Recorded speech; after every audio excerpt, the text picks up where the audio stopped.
వేదిక మీద ఉన్నటువంటి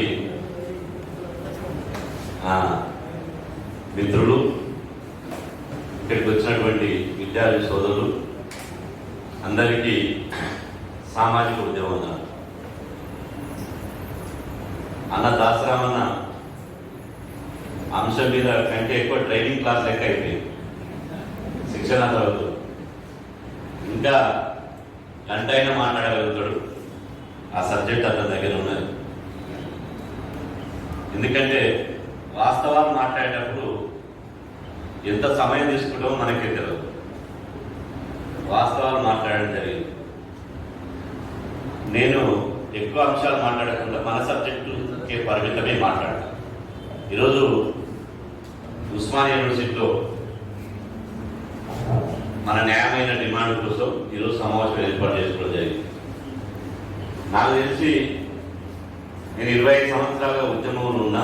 విద్యార్థి ఉద్యమం నుంచి మొదలుకుంటే ఈరోజు ఒక బీసీ ఉద్యమానికి జాతీయ స్థాయిలో సారథ్యం వహిస్తున్నా. కానీ పోలీసును రిక్రూట్మెంట్ బోర్డు ఎస్ఐ నోటిఫికేషన్ కానీ కానిస్టేబుల్ నోటిఫికేషన్ కానీ పడ్డప్పుడల్లా ఎప్పుడు కూడా సవ్యంగా రిక్రూట్మెంట్ చేసినటువంటి సందర్భం లేదు. ఈ రిక్రూట్మెంట్ కోసం ఎప్పుడూ మనది ఒక పోరాటం. అనేక సార్లు ఏజ్ పరిమితి మీద, మార్కుల సడలింపు మీద, రిజర్వేషన్ల మీద, ప్రశ్నాపత్రాల మీద, వాటి లీకేజ్ మీద అనేక సందర్భాల్లో అనేక సార్లు ఉద్యమాలు చేసినాం. ఇక్కడ ఉస్మానియా యూనివర్సిటీ నుంచి బస్ ఎక్కి అప్పుడు జానారెడ్డి హోమ్ మినిస్టర్ ఉండే, జానారెడ్డి ఇల్లు ముట్టడికి కూడా పోయినాం. అంటే ప్రభుత్వము గతంలో చేసిన తప్పులేంది, ఈసారి తప్పులు చేయకుండా ఎట్లా ఈ రిక్రూట్మెంట్ని సవ్యంగా ఎలాంటి లోటుపాట్లు లేకుండా దీన్ని ముందుకు తీసుకుపోదామనే ఆలోచన లేకపోవడం చాలా దురదృష్టకరం. వాస్తవంగా కొద్దిగా అశోక్ అన్న నాకు 4 గంటలకని చెప్పడం జరిగింది. లేటుగా ఎందుకు వచ్చామంటే మేము హైయర్ ఎడ్యుకేషన్ దగ్గర 1 గంటకు పోయి ఇప్పటిదాకా కూర్చొని వచ్చినాం. హైయర్ ఎడ్యుకేషన్ దగ్గర కూడా ఇదే ఇష్యూ. హైయర్ ఎడ్యుకేషన్ దగ్గర ఏ ఇష్యూ అంటే ఎంత అన్యాయం అంటే రామదాస్ అన్న చెప్పినట్టు ఈ దేశంలో బీసీలుగా, ఎస్సీలుగా, ఎస్టీలుగా పుట్టడమే పాపం అయిపోయింది. మన గురించి మాట్లాడేవాళ్ళు లేరు, మనం మాట్లాడితే పట్టించుకునేవాడు లేడు. ఒకవేళ మన జరుగుతున్నటువంటి అన్యాయాన్ని ప్రపంచానికి చెప్పుదామంటే మన గొంతును వినిపించేటువంటి మీడియా కూడా లేదు. ఏ మీడియా కూడా సహకరించదు.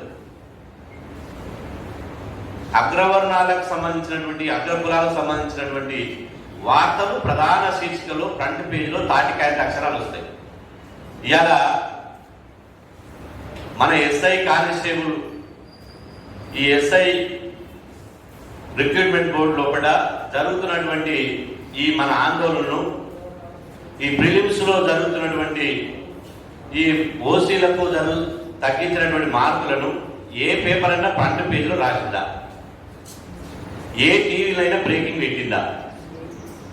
రేపటి నుంచి అసెంబ్లీ జరుగుతుంది, కానీ ఒక్క పేపర్ అన్నా ఇవాళ ఒక స్టోరీ లాగా రాస్తే రేపు అసెంబ్లీలో చర్చకు వచ్చేది.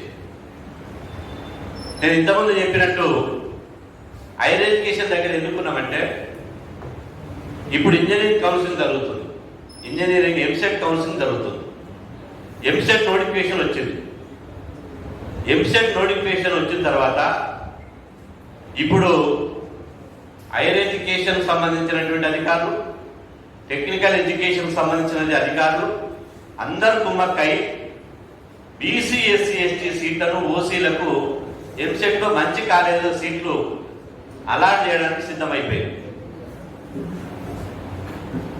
ఒక ఉదాహరణ చెప్తా, ఎట్లా న్యాయం చేస్తారంటే అసలు రాజ్యాంగానికి విరుద్ధంగా, రాజ్యాంగ స్ఫూర్తికి విరుద్ధంగా ఈడబ్ల్యూఎస్ రిజర్వేషన్ పెట్టడమే రాజ్యాంగ స్ఫూర్తికి విరుద్ధం. ఈడబ్ల్యూఎస్ రిజర్వేషన్లు 103వ రాజ్యాంగ సవరణ చేసి పార్లమెంట్లో చట్టం చేసినప్పుడు ఆ చట్టంలో ఏముందంటే ఇప్పుడున్నటువంటి ఎస్సీ ఎస్టీ బీసీ రిజర్వేషన్లు ఎక్కడ కూడా తగ్గవు. ఒక కాలేజీలో, ఒక ఇంజనీరింగ్ కాలేజీలో ఉదాహరణకు సిబిఐలో 1000 సీట్లు ఉంటాయి లేదా 100 సీట్లు ఉంటాయి. 100 సీట్లలో 50% రిజర్వేషన్ సీట్లు. ఎస్సీ ఎస్టీ బీసీలకు 50% సీట్లు ఇవ్వాలి. మిగతా 50% ఓసీ కేటగిరీ, అంటే ఓపెన్ ఫర్ ఆల్. ఓసీలో భర్తీ చేయాలి, ఓపెన్ కేటగిరీలో భర్తీ చేయాలి. కానీ ఈడబ్ల్యూఎస్ రిజర్వేషన్ సీట్లు ఎక్కడ భర్తీ చేయాలి? ఇప్పుడు ఉన్నటువంటి 100% సీట్లకు అదనంగా 10% సూపర్ నెంబర్ సృష్టించి 10% సీట్లను సృష్టించి ఆ 10% సీట్లను ఈడబ్ల్యూఎస్ వాళ్ళకి కేటాయించాలి. ఇది పార్లమెంట్ లో చేసినటువంటి చట్టం. ఈరోజు ఈ ఎంసెట్ అడ్మిషన్ ఏం చేస్తుందో తెలుసా? పోయిన సంవత్సరం, లాస్ట్ సంవత్సరం ఏం చేసినంటే, ఇప్పుడు ఉన్నటువంటి ఇంజనీరింగ్ ప్రైవేట్ కాలేజీల్లో ఈ 100% సీట్ల జోలికి ఒకటి రాలే, అదనంగా 10% సీట్లు పెంచి ఇచ్చారు. కానీ ఇప్పుడు ఈ సంవత్సరం ఏం చేస్తారంటే, మాకు ఏఐసిటి నుంచి ఒక ఆర్డర్ ఉన్నది, ఈడబ్ల్యూఎస్ రిజర్వేషన్లు 2 సంవత్సరాలు మాత్రమే అదనంగా సీట్లు ఇచ్చి ఇవ్వాలి, ఆ తర్వాత ఈ ఉన్న 100%లోనే 10% కట్ చేసి వాళ్ళకి ఇవ్వాలని ఇచ్చారు అంటాడు నవీన్ మిట్టల్ అంటాడు, టెక్నికల్ ఎడ్యుకేషన్ కమిషనర్. నేను పోయి ఏఐసిటి ఆర్డర్ తీసుకుపోయినా, రాష్ట్ర ప్రభుత్వం కూడా ఒక జీవో ఇచ్చింది, 244 జీవో ఇచ్చింది. అందులో కూడా ఈ ఈడబ్ల్యూఎస్ సీట్లు ఇప్పుడున్న సీట్లను అసలు ముట్టుకోవద్దు, 10% సీట్లు పెంచి వాళ్ళకి అలాగే ఇవ్వాలి అని చెప్పించింది 244 జీవో. ఈ అన్ని 244 జీవో ఉంది, రాజ్యాంగం ఉంది, చట్టం ఉంది, అన్ని ఉన్నప్పటికీ కూడా ఈ రోజు ఏం చేస్తున్నారంటే దొంగసాటుగా రేపు 6వ తారీఖు నాడు సీట్లు అలాట్మెంట్ చేస్తున్నారు. ఎంసెట్ విద్యార్థులు 6వ తారీఖు నాడు చేస్తారు. ఏ విధంగా చేస్తున్నారంటే, ఈ 50% రిజర్వేషన్లు అమలైతాయి, కానీ 50% ఓపెన్ కోటాలు ఉన్నాయి కదా, ఓపెన్ కోటాలు 10% తీసి అగ్రవర్ణాలకు ఇచ్చేసి మిగతా 40% సీట్లు ఓపెన్ లో పెడుతున్నారు. అంటే ఎంత అన్యాయం! ఓపెన్ ఫార్ ఇంతకుముందు చెప్పిండు, ఓపెన్ లో మన ఎస్సీ ఎస్టీ బీసీలే వస్తారు, ఓపెన్ సీట్లలో మనలో వస్తారు. కాబట్టి అక్కడ ఓపెన్ లో రిజర్వేషన్ కు అసలు చేయడానికి, అట్లా 10% చేయడానికి రాజ్యాంగం ఒప్పుకోదు, చట్టం ఒప్పుకోదు, జీవోలు ఒప్పుకోదు, ఎవరు ఒప్పుకోడు. కానీ ఎంసెట్ నోటిఫికేషన్ ఏమనిచ్చిందో తెలుసా? As per 244 government GO, state government GO ప్రకారం కౌన్సిలింగ్ చేస్తామన్నారు. దీని మీద నేను అడ్వకేట్లతో రాత్రి మొత్తం కూర్చున్న 1 గంట వరకు నిద్రపోకుండా. ఈ రోజు లంచ్ మోషన్ పిటిషన్ వేద్దామని, కానీ ఎంసెట్ నోటిఫికేషన్ లో మాత్రం 244 జీవో ప్రకారం రిజర్వేషన్ అమలు చేస్తామని ఇచ్చింది. ఎక్కడ కూడా వాడు టెక్నికల్ గా కోర్టు పోతం దొరకలేదు, కానీ చేసేది మాత్రం వాడు దొంగసాటుగా ఈ 50% సీట్లలోనే 40% సీట్లు కాకుండా 10% సీట్లు ఇచ్చేస్తున్నాడు. అంటే ఒక ఎస్ఐ నోటిఫికేషన్ లో కాదు, ఎంసెట్ నోటిఫికేషన్ లో కూడా, ఎంసెట్ నోటిఫికేషన్, అదేవిధంగా మెడికల్ నోటిఫికేషన్, అదేవిధంగా ఇప్పుడు జరిగేటువంటి ఏ నోటిఫికేషన్ అయినా, ఉద్యోగాలైనా, విద్యా అడ్మిషన్లైనా బీసీ ఎస్సీ ఎస్టీలకు అన్యాయం చేస్తున్నారు. ఒకవైపు ఏమో పోలీసు రిక్రూట్మెంట్ బోర్డు చేస్తున్నది, ఇంకొక వైపు ఏమో హైయర్ ఎడ్యుకేషన్ టెక్నికల్ ఎడ్యుకేషన్ చేస్తున్నది, ఇంకొక వైపు ఏమో మెడికల్ అడ్మిషన్ ఎంత కొట్లాడమంటే, ఇవాళ కాళోజీ హెల్త్ యూనివర్సిటీ బీసీ, ఆయన పేరు కర్ణాకర్ రెడ్డి ఉంది. Karnakar Reddy BC SC ST సీట్లను ఓపెన్ గా ఓసీలకు ఇస్తున్నాడు. ఒక పీజీ సీటు కొంటే 1,50,00,000 2 కోట్లు అయితే ఒక రేడియాల సీట్ కొంటే, పీజీ సీట్లు ఎంబీబీఎస్ సీట్లు ఓపెన్ ఇస్తున్నారు. దాని మీద హరీష్ రావు కంప్లైంట్ చేసినాం, కోర్టు పోయినాం, కోర్టు డైరెక్షన్ ఉన్నప్పటికీ వాడు అన్ని దొంగ నాటకాలు చెప్పి మొత్తం ఓసీలకైతే సీట్లు కేటాయించాలి ఎంబీబీఎస్ అని చెప్పి చేస్తున్నాడు. నేను అందుకనే ఇంతకుముందు మాట్లాడేటప్పుడు చెప్పిన, ఈ దేశంలో ఎస్సీలు ఎస్టీలుగా పుట్టడమే పాపం అయిపోయింది. ఎందుకు చెప్తున్నామంటే, ప్రత్యక్షంగా ప్రతిరోజు మీరు పుస్తకాల పురుగులై చదువుకున్నప్పటికీ కూడా ఒక సామాజిక బాధ్యత, ఒక సామాజిక సంఘంగా రిజర్వేషన్లు వాయిలేషన్ ఎక్కడ జరిగినా, ఏడ జరిగినా మేము ప్రత్యక్షంగా సచివాలయం పోయి, డిపార్ట్మెంట్ పోయి చూస్తున్నాం. కాబట్టి మా శరీరంలో రక్తం శలశల కాగిపోతుంది అన్యాయం చూస్తుంటే. అసలు 90% ఉన్న మనం, 90% ఉన్నటువంటి మనని అన్యాయం చేస్తూ కోర్టు పోతామంటారు. కోర్టును కూడా నేను కోర్టు కూడా పోయినా, పంచాయతీరాజ్ రిజర్వేషన్ మీద కోర్టుకు స్వయంగా పోయినా. కోర్టుకు స్వయంగా పోతే ఏమైందంటే, సార్ దీని మీద తేల్చండి అని మనం జడ్జి చెప్తాం కదా, మన అడ్వకేట్ ద్వారా వాయిదేస్తాడు. వాయిదాల మీద వాయిదేస్తాడు. లేదంటే రేపో మాపో నోటిఫికేషన్ వస్తుంది, నోటిఫికేషన్ వచ్చాక ఇబ్బంది కాదంటే లేదు ఏమి రాదంటే వాయిదా వేస్తాడు. వాయిదా లేదా నోటిఫికేషన్ వస్తుంది, ఎలక్షన్ నోటిఫికేషన్ వస్తుంది. ఎలక్షన్ నోటిఫికేషన్ అనే స్టేజ్ అంటే ఒక్కసారి నోటిఫికేషన్ వచ్చిన తర్వాత మళ్ళీ జోక్యం చేసుకోలేదు. ఇది కోర్టుల పరిస్థితి. ఈరోజు ఇంత అన్యాయం జరుగుతుంటే ఒకటి మార్గం, పుండు ఏడ ఉందో ఆయింట్మెంట్ ఆడ రాయాలి. కడుపునొప్పి ఎవరికి లేచిందో టాబ్లెట్ వాళ్ళు వేసుకోవాలి. ఇలా పుండు నాకైతే ఆయింట్మెంట్ దాస్రాం నాయకు రాష్ట్రం అది తక్కువ కాదు. లేకపోతే అశోక్ అన్నకు టాబ్లెట్ కడుపునొప్పి వేస్తే నీకు టాబ్లెట్ ఇస్తే తక్కువ కాదు. మనము ఖచ్చితంగా అన్న చెప్పినట్టు శాంతియుతంగానే చేయాలి, కానీ ఖచ్చితంగా ఈ ప్రభుత్వాల మీద తిరుగుబాటు చేసి ఖచ్చితంగా పోరాటం చేసి మన హక్కులు సాధించుకోవాల్సినటువంటి అవసరం ఉన్నది. మనం ఏమన్నాం, ఎస్సీ ఎస్టీ బీసీలు ఏమేమన్నాం, రే బిడ్డ మాకు కాంక్షరామ్ చెప్పిండు, ఓటు అమారా సీటు తుమారా, నైట్ చెలేగా. వాళ్ళేమంటుంది, సరే బిడ్డ ఓటు తుమారా నోటు అమారా, నీకు సీటు నైట్ చెలేగా వాడండి. ఇలా 100 కోట్లు మీరు చూడండి. గ్రామాలలో ఇక్కడ ఉస్మానియా యూనివర్సిటీ దాకా వచ్చినాం, చైతన్యంతో ఉన్నాం, ఒక సామాజిక స్ఫూర్తితో ఉన్నాం, ఒక కసితో ఉన్నాం. తెలంగాణ ఉద్యమంలో కొట్లాడిన వాళ్ళం, ప్రతి సామాజిక ఉద్యమంలో కొట్లాడిన వాళ్ళం, మండల్ కమిషన్ ఉద్యమంలో కొట్లాడిన వాళ్ళం. కాబట్టి మనకు ఒక సామాజిక స్పృహ ఉన్నది. కానీ గ్రామీణ ప్రాంతాల్లో ఉన్న వాళ్ళకు వాళ్ళు ఏ పటేల్ వస్తాడు, ఏ దొర వస్తాడు, ఏ మోపిస్తాడు, ఏ తినిపిస్తాడు. బహిరంగ సభలు విజయవంతం చేసిన వాళ్ళు మనమే, పాల్గొనేది మనం, సీటు మీద ఎక్కి వేదిక మీద ఎక్కి స్పీచ్ ఇచ్చేది వాడు. బిర్యానీ పొట్టాలు బీర్సీసరే మనకు, నోట్ల కట్టలే వాడు. ఈ రకంగా చేస్తున్నారు అనే విషయాన్ని మనం అందరం మర్చిపోదు. ఇవాళ ఈ ఉద్యమం జెన్యూన్ ఉద్యమం. ఖచ్చితంగా రేపటి నుంచి 3 రోజులు అసెంబ్లీ నడుస్తుంది. అందరు ప్రతిపక్ష నాయకులకు, మల్లు భట్టి విక్రమార్కకు, సిపిఐ, సిపిఎం, అదేవిధంగా ఇప్పుడున్నటువంటి పార్టీలకు, అదేవిధంగా టీఆర్ఎస్ ఉన్నటువంటి మంత్రులకు రిప్రజెంటేషన్ ఇవ్వాలి. అదేవిధంగా ఉద్యమం పంత తీసుకోవాల్సిందే. అది ఆర్ట్స్ కాలేజ్ దగ్గర చేస్తావా, ఎన్సీసీ దగ్గర చేస్తావా, ఏం చేస్తావు అని మన నిరసన కాలాన్ని మాత్రం వినిపించాలి. అదేవిధంగా అంతిమ మార్గం ఏంటంటే చెలో మునుగోడు అని పెట్టాలి. చెలో మునుగోడు ఇంటింటికి తిరిగి నేను ఓడించే కార్యక్రమం చేస్తే, ఎందుకంటే రాజ్యాంగం ఇచ్చినటువంటి ప్రొవిజన్స్ కూడా ఎస్సీ ఎస్టీ బీసీలకు రాజ్యాంగం ఇచ్చినటువంటి ప్రొవిజన్స్ కూడా అమలు చేయడానికి ఈ వ్యవస్థ ఒప్పుకోవడం లేదు. ఈ అగ్రకుల వ్యవస్థ సిద్ధంగా లేదు. ఈ అగ్రకుల వ్యవస్థ ఇంటే మనం వదిలేస్తే, మీరు చూడండి, మొన్న బీజేపీ వాళ్ళు ఏమంటారు, 75 సంవత్సరాలుగా ఆజాదీ కా అమృత్ మహోత్సవం పెట్టుకున్నారు భారతదేశ స్వాతంత్ర సందర్భంగా. నేను అడిగిన 75 సంవత్సరాల స్వాతంత్రం వచ్చిందని ఎవరికి వచ్చిందని, స్వాతంత్ర ఫలాలు ఎవడు ఎక్కువ అనుభవించాడు, అదొక పెద్ద చర్చ. మన దాని మీద పోతే మీ సమయం వేస్ట్ అవుతుంది. ఎందుకంటే ఇప్పుడు ఈ కాంపిటేటివ్ స్పిరిట్ లో, కాంపిటేటివ్ ఎగ్జామ్ లో ఈ పుస్తకాలను వడబోసి ప్రపంచ చరిత్రనంతా చదువుతున్నటువంటి మీకు మళ్ళీ చరిత్ర చెప్పడం అది భావ్యం కాదు. కానీ ఈ సమయం లోపల, ఈ సందర్భం లోపల మన జాతులకు జరుగుతున్నటువంటి అన్యాయాల మీద చర్చ చేయవలసినటువంటి అవసరం ఉన్నది. మన జాతులకు జరుగుతున్నటువంటి అన్యాయాల మీద, మనకు ఇచ్చినటువంటి ప్రొవిజన్స్ మీద మనం చర్చ చేసి ఐక్యత అయి పోరాడకపోతే మాత్రం, ఇవాళ చూడు 75 సంవత్సరాలు ఒక బీసీ ప్రధానమంత్రి కాలేదని మనం అన్నాం. ఏ ఓసీ ప్రధానమంత్రి కూడా అగ్రవర్ణాల రిజర్వేషన్ పెట్టాయి. ఓసీ ప్రధానమంత్రి కూడా అగ్రవర్ణాల రిజర్వేషన్ పెట్టాయి.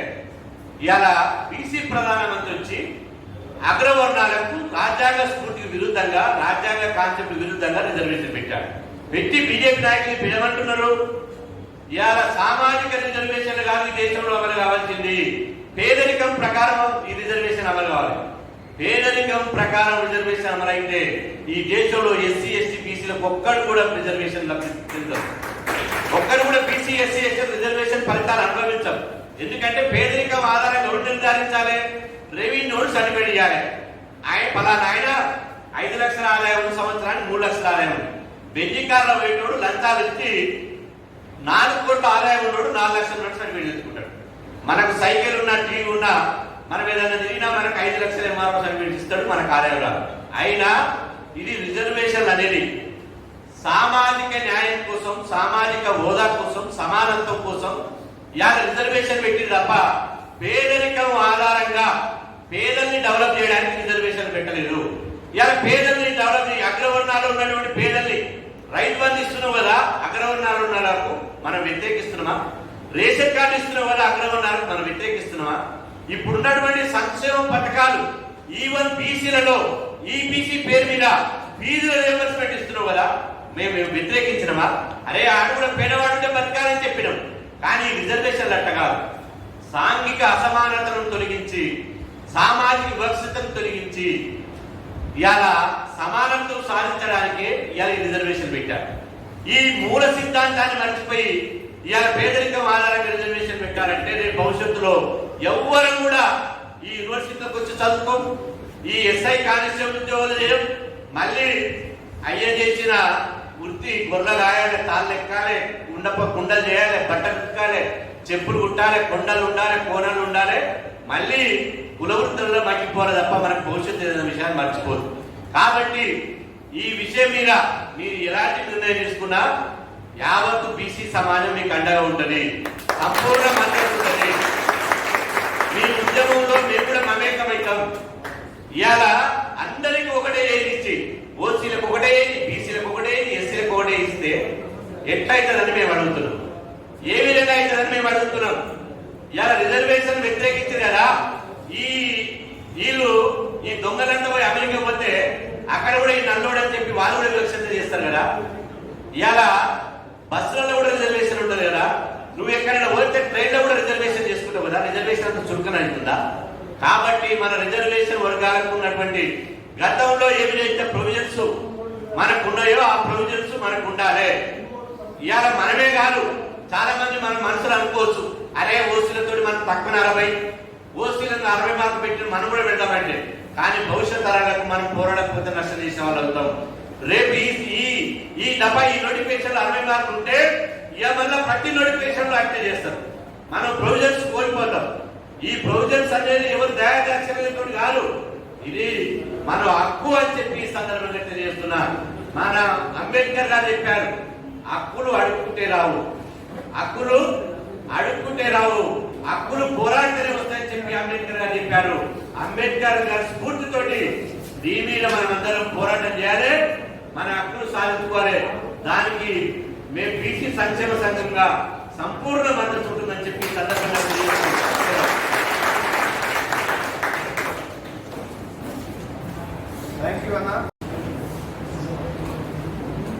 అందరికీ గుడ్ ఈవినింగ్.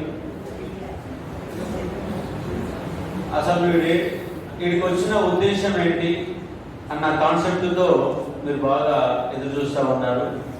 మీకు క్వాలిఫై కావాలా, ఎట్లా క్వాలిఫై కావాలనేది మీ ప్రధాన సమస్య, అంతేనే కదా. మాకు ఇప్పుడు 50 వచ్చినాయి, 55 వచ్చినాయి, 55 వచ్చినాయి, 1 మార్క్ తక్కువ పడుతుంది. నెగిటివ్ మార్కులు తీసేయాలా, లేదా తప్పప్పుడు క్వశ్చన్లు కలిపితే నాకు మార్కులు వస్తాయా, 48 కాడ ఉన్నాను, ఎన్ని క్వశ్చన్లు కలుస్తాయి అనేది మీ లెక్కల ప్రపంచం, అంతేనే కదా. కానీ మనం ప్రశ్నించేది ఏంటంటే ఇది 40 వస్తాయా, 50 వస్తాయా, 59 వస్తాయా, 60 వస్తాయి కాదు.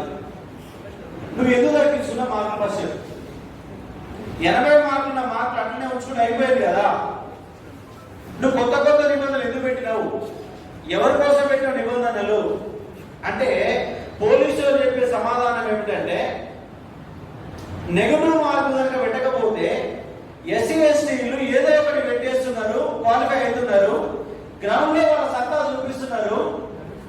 ప్రత్యేకంగా ఉన్నటువంటి పోస్టులు, గ్రౌండ్ ఉన్న పోస్టులు ఏంటి, ఆర్ఎస్ఐ రిజర్వ్ ఇన్స్పెక్టర్స్, అలాగే ఇలాంటి కానిస్టేబుల్ పోస్టులు ఈజీ కొట్టేస్తున్నారు.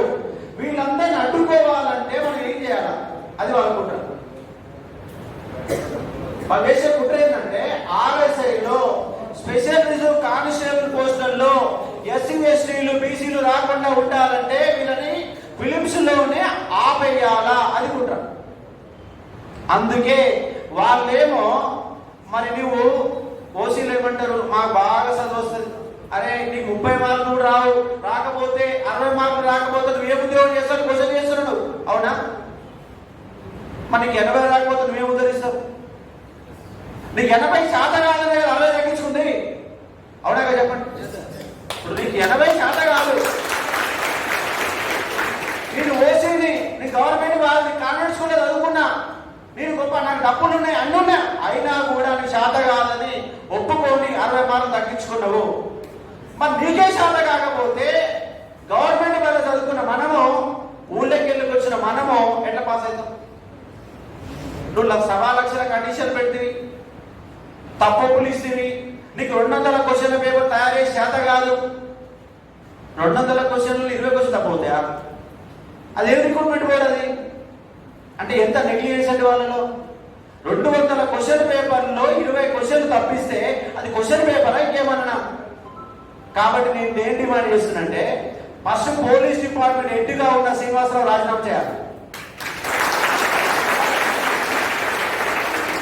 ఈ నిర్ణయాల వల్ల, తప్పుడు నిర్ణయాల వల్ల 1,00,000 మంది విద్యార్థులు ఇవాళ క్వాలిఫై కాలేదు. ఎందుకు పెట్టిన నెగిటివ్? రాసేది ఏమన్నా సివిల్స్ ఎగ్జామ్ ఏమన్నా రాసేది? ఇంటర్మీడియట్ క్వాలిఫికేషన్ వాడు రాస్తున్నాడు కానిస్టేబుల్ ఎగ్జామ్ కి. ఇంటర్మీడియట్ ఏమొస్తాయి నీకు? నీకు నెగిటివ్ మార్క్ అంటే ఏం అర్థమవుతుంది? ఏ క్వశ్చన్ చేయాలో అర్థమవుతుందా? తిక్క క్వశ్చన్లు ఇస్తారు. ఎంత తిక్క క్వశ్చన్లు అంటే, కుమారగుప్తుడు ఎవరికి పుట్టాడు? ఎవరు పుట్టేదే? కుమారగుప్తుడు ఎవరు పుట్టేది? అది క్వశ్చన్ అదేమన్నా? గుప్తుల కాలంలో దశావతార దేవాలయం నిర్మించారు. గుప్తుల కాలంలో దేవాలయ నిర్మాణ వ్యవస్థ మొదలైంది. గుప్తుల కాలంలో నగర శైలి మొదలైంది, అది క్వశ్చన్. రెండో కుమారగుప్తుని కాలంలో నవరత్నాలు ఉన్నారు, వాళ్ళు రాసిన గ్రంథాల క్వశ్చన్. వాళ్ళ రాళ్ళ కాలంలో సైన్స్ అండ్ టెక్నాలజీ అభివృద్ధి చెందింది, శస్త్రచికిత్స చేశారు మొట్టమొదటిసారిగా, అది క్వశ్చన్. అలాంటి క్వశ్చన్ లేకుండా కుమారగుప్తుడు ఎవడు పుట్టిండు, వీరపుత్రుడు భార్య ఎవరు, శివాజీ ఎంతమంది భార్యలు చేసుకున్నాడు? అంటే ఇక్కడ మనం నవ్వుకోవడం కాదు, అంటే విద్యార్థిని పక్కదారి పట్టిస్తున్నావు, సబ్జెక్టులో లీనం చేయడం లేదు. కానిస్టేబుల్లో తెలంగాణ సిలబస్ పెట్టావా లేదా? పెట్టావు కదా. మరి తెలంగాణ సిలబస్ పెట్టి ఎకనామిక్ క్వశ్చన్లు ఏమైనాయి? తెలంగాణ జాగ్రత్త క్వశ్చన్లు ఏమైనాయి? తెలంగాణ మూమెంట్ క్వశ్చన్లు ఏమైనాయి? అంటే తెలంగాణ రాష్ట్రం ఎవరి కోసం వచ్చింది? తెలంగాణ రాష్ట్రం వచ్చినాక కూడా తెలంగాణ క్వశ్చన్ లేకపోతే మరి పేపర్ ఎందుకు తయారు చేసినట్టు? రాష్ట్రం ఎవరి కోసం వచ్చినట్టు? మన రాష్ట్రంలో మన రాష్ట్ర అంశాలు మనం చదవకపోతే ఏపీ వాళ్ళు చదువుతాడా? మనపై తెలంగాణ అంశాలు ఏపీ క్వశ్చన్ పేపర్లు వస్తాయా? అంటే ఇంకోటి ఏంటంటే, ఎస్ఐలో జరిగినటువంటి తప్పిదం ఏమిటంటే, 40 క్వశ్చన్లు ఆర్థమెటిక్ రీజనింగ్ క్వశ్చన్లు, రీసెర్చ్ స్కాలర్స్, మ్యాథ్స్ ఫ్యాకల్టీలు, ఎంసెట్ చేసిన, మన ఇంజనీరింగ్ చేసిన వాడు, ఎంఎస్సి మ్యాథ్ చేసిన వాడు మాత్రమే రాసే విధంగా పేపర్ ఉన్నది. బిఏ వాడు ఒక క్వశ్చన్ అటెంప్ట్ చేయాలా, బీకామ్ వాడు ఒక క్వశ్చన్ అటెంప్ట్ చేయాలా, బయోసైన్స్ వాడు ఒక క్వశ్చన్ అటెంప్ట్ చేయాలా. ఎవరు క్వశ్చన్ అటెంప్ట్ చేయకుండా పేపర్ ఇచ్చి నెగిటివ్ మార్కులు పెట్టి తప్పుడు క్వశ్చన్లు ఇచ్చి రిజర్వేషన్ తీసేసి అంత నిశ్చారాజ్యమా? ఎవరిచ్చి నీకు అధికారం? నువ్వు పోలీస్ ఆఫీసర్ అయితే నీకు అధికారం ఉన్నట్టేనా? రాజ్యాంగ నిబంధనలు చాలా ప్రభుత్వం ఏమన్నా మంత్రివర్గంలో నిర్ణయం చేసి అసెంబ్లీలో తీర్మానం చేసినా ఎస్సీ రిజర్వ్ మార్కులు తగ్గకుండా ఓసీ తగ్గించుకోమని? అంటే ఈక్వాలిటీ వచ్చింది? ఈక్వాలిటీ వచ్చిందా? ఒక రెడ్డి అమ్మాయిని ఒక ఎస్సీ అబ్బాయికి ఇచ్చి పెళ్లి చేస్తారా? నువ్వు అన్నం తినేటప్పుడు ఇంటికి వస్తే పక్కనే చేరేసి కచ్చలో పోగొడతావు. ఎక్కడ ఈక్వాలిటీ ఆడొచ్చింది? మనం పడిపోవడమే కష్టం. 2 రూపాయల బస్తం చేసుకుని పడిపోయిన మనము అంతే ఇంత గవర్నమెంట్ సార్లు చదువుకుంటే, నువ్వు ఫిలిప్స్ గారిని ఆపేసి మొదటి అడుగులో ఆపేస్తే 2వ అడుగు ఎట్టేయాలి? నేను గ్రౌండ్ రాకుండా చేసేవి. గ్రౌండ్ లో నా శారీరక దృఢత్వం ఉంది, పరిగెత్తే గుణం ఉన్నది. పోలీసు వాడికి ఏం కావాలా? ఐదు ఎందుకు పెట్టావు? ఐదు పెట్టిన ఉద్దేశం ఏంటి? నీకు శారీరకంగా దృఢం ఉండాలి కదా, దృఢంలో పరిగెత్తాలి కదా. పరిగెత్తే దమ్ము నాకుంది, మరి నా అవకాశం ఇవ్వట్లేవు కదా, గ్రౌండ్ లో అవకాశం ఇవ్వట్లేవు కదా, ఫిలిప్స్ లో ఆపేస్తున్నావు కదా. ఎవరు ఆపేవన్నా నిన్ను? ఎందుకు తగ్గించుకున్నాను మార్కులు? నీ శాతగాన్ని తగ్గించుకొని మనిషి అడగాని అంటున్నాను. నీకు 80 మార్కులు కొట్టి శాతగాలని చెప్పి నువ్వు తగ్గించుకుంటున్నావు. కనీసం ఆర్మీ వాళ్ళకు కూడా అవకాశం ఇవ్వాల. దేశ సేవలో 17 ఏళ్ళు పనిచేసి వస్తే వాళ్ళకు కూడా ఇవ్వాలట. దేశ సేవలో 17 ఏళ్ళు చేసినాక ఇప్పుడు మన పుస్తకాలు పెట్టుకొని చదివి వాళ్ళు ఉద్యోగం పడగలుగుతారా? IBPS లో ఎలాంటి క్వాలిఫైయింగ్ లేదు, ఎగ్జామ్ మాత్రమే రాయాలి ఆర్మీ సోదరులు. గ్రౌండ్ లో ఎగ్జామ్ మాత్రమే రాయాలి ఆర్మీ సోదరులు. ఎలాంటి మార్క్ మెరిట్ ఉండదు. ఫైనల్ లిస్టులో కేవలం ఆర్మీ వాళ్ళకు ఉన్న 10% లో వాళ్ళకు ఆర్మీ వాళ్ళు ఎవరైతే మెరిట్ వస్తారో వాళ్ళకి ఇస్తారు. ఇవాళ మనకు 17,000 ఉద్యోగాలలో ఆర్మీ వాళ్ళకి ఇచ్చిన పోస్టులు 340 పోస్టులు 2%. ఒక్కరు కూడా క్వాలిఫై కాదు ఆర్మీ వాళ్ళు. మీ 340 పోస్టులు పోవాలా? ఆ 340 బ్యాక్ లాగ్ ఇస్తారా? ఇవ్వరు. మళ్ళీ ఓసీ కన్వర్ట్ చేస్తారు. అంటే ఆ పోస్ట్ ఎవరు తింటున్నాడు? మళ్ళీ ఓసీలో తింటున్నాడు. కాబట్టి నేనేమంటున్నంటే ఇది సామాజిక సమస్య. ఇవాళ మనం కనుక సపోర్ట్గా అంటుంటే ప్రశ్నించకపోతే రేపు టెట్లో కూడా ఈక్వాలిటీ పెడతాడు. టెట్లో కూడా అందరు ఈక్వల్ మార్కులు పెడతాడు. ఎంసెట్ లో ఈక్వల్ మార్కులు పెడతాడు. ఎంసెట్ లో ఫిలిమ్స్ లో రిజర్వేషన్ ఉండదు, టెట్ లో రిజర్వేషన్ ఉండదు, గ్రూప్ 1 లో రిజర్వేషన్ ఉండదు. అన్ని ఫిలిమ్స్ లో కామన్ ఎగ్జామ్ అంటాడు. అప్పుడు ఏం చేస్తాం మనం? కాబట్టి మొదలైంది పంచాయతీ. ఈ పంచాయతీ ఇక్కడ ఆపాలా, ఇక్కడనే రిజర్వేషన్ కోసం కొట్లాడాలా. నువ్వు శాతం తగ్గించుకున్నావు కాబట్టి మాకు కూడా శాతం కాదు తగ్గి. నువ్వు తగ్గించుకున్నావు కాబట్టి మాకు కూడా తగ్గి. మన పోరాటం ఒక్కటే. మార్కులు 12 కలుగుతారా, మార్కులు 14 కలుగుతారా, మార్కులు 3 కలుగుతారా, 5 కలుగుతారా కాదు. నువ్వు తగ్గించుకున్నావు మా తగ్గి.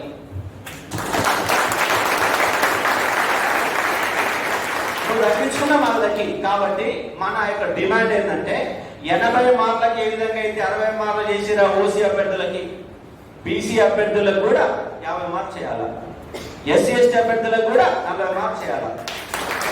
దాని ద్వారా మనకు కనీసంగా 1,50,000 మంది క్వాలిఫై. ఇప్పుడు ఈ కండిషన్ కారణంగా SC ST BC అభ్యర్థులు 1,50,000 మంది ఎరగబడిపోతున్నారు. ఈడబ్ల్యూసీ వాళ్ళకు కూడా 10,000 మంది వస్తారు. మన ఓసీలకు ఇతరకు ఏమంటలేవు, నువ్వు తగ్గించుకో వద్దట్లేదు. వద్దంట ఎవరన్నా 80 ఉంటే 60 ఎందుకు తగ్గించడం క్వశ్చన్ వేసిరా? నాకు ఎందుకు తగ్గిస్తానో అడుగుతుంది. నువ్వు తగ్గించుకున్నట్టే మాకు కూడా తగ్గియాలా. కానీ రూల్ ఆఫ్ రిజర్వేషన్ అమలు చేస్తే 1,50,000 మందికి మనకు అవకాశం వస్తుంది. ఈ 1,50,000 మందిలో 17,000 ఉద్యోగాలలో కనీసం మనం 3,000 ఉద్యోగాలు కొడతాం. ఎట్లా కొడతామంటే కానిస్టేబుల్లో 1,600 గ్రౌండ్లో మనం పోటీ పడగలుగుతాం. ఎందుకంటే మనం ఊళ్ళకి వెళ్ళి వచ్చినాం, ఊళ్ళల్లో వ్యవసాయ పని చేసినాం, కూలినాలు చేసినాం, పనికాల పథకం పోయినాం, గొర్రె కాసినాం, బర్రె కాసినాం, ఎండకెళ్ళినాం, ఆన దర్శనం. మనకు తెలుసు మన శరీరం గట్టిగా ఉంటుంది. మనది బ్రాహ్మణుడు ఉడతాడా గ్రౌండ్ లో? ఉడతాడా? బాబాయ్ ఉడతాడా?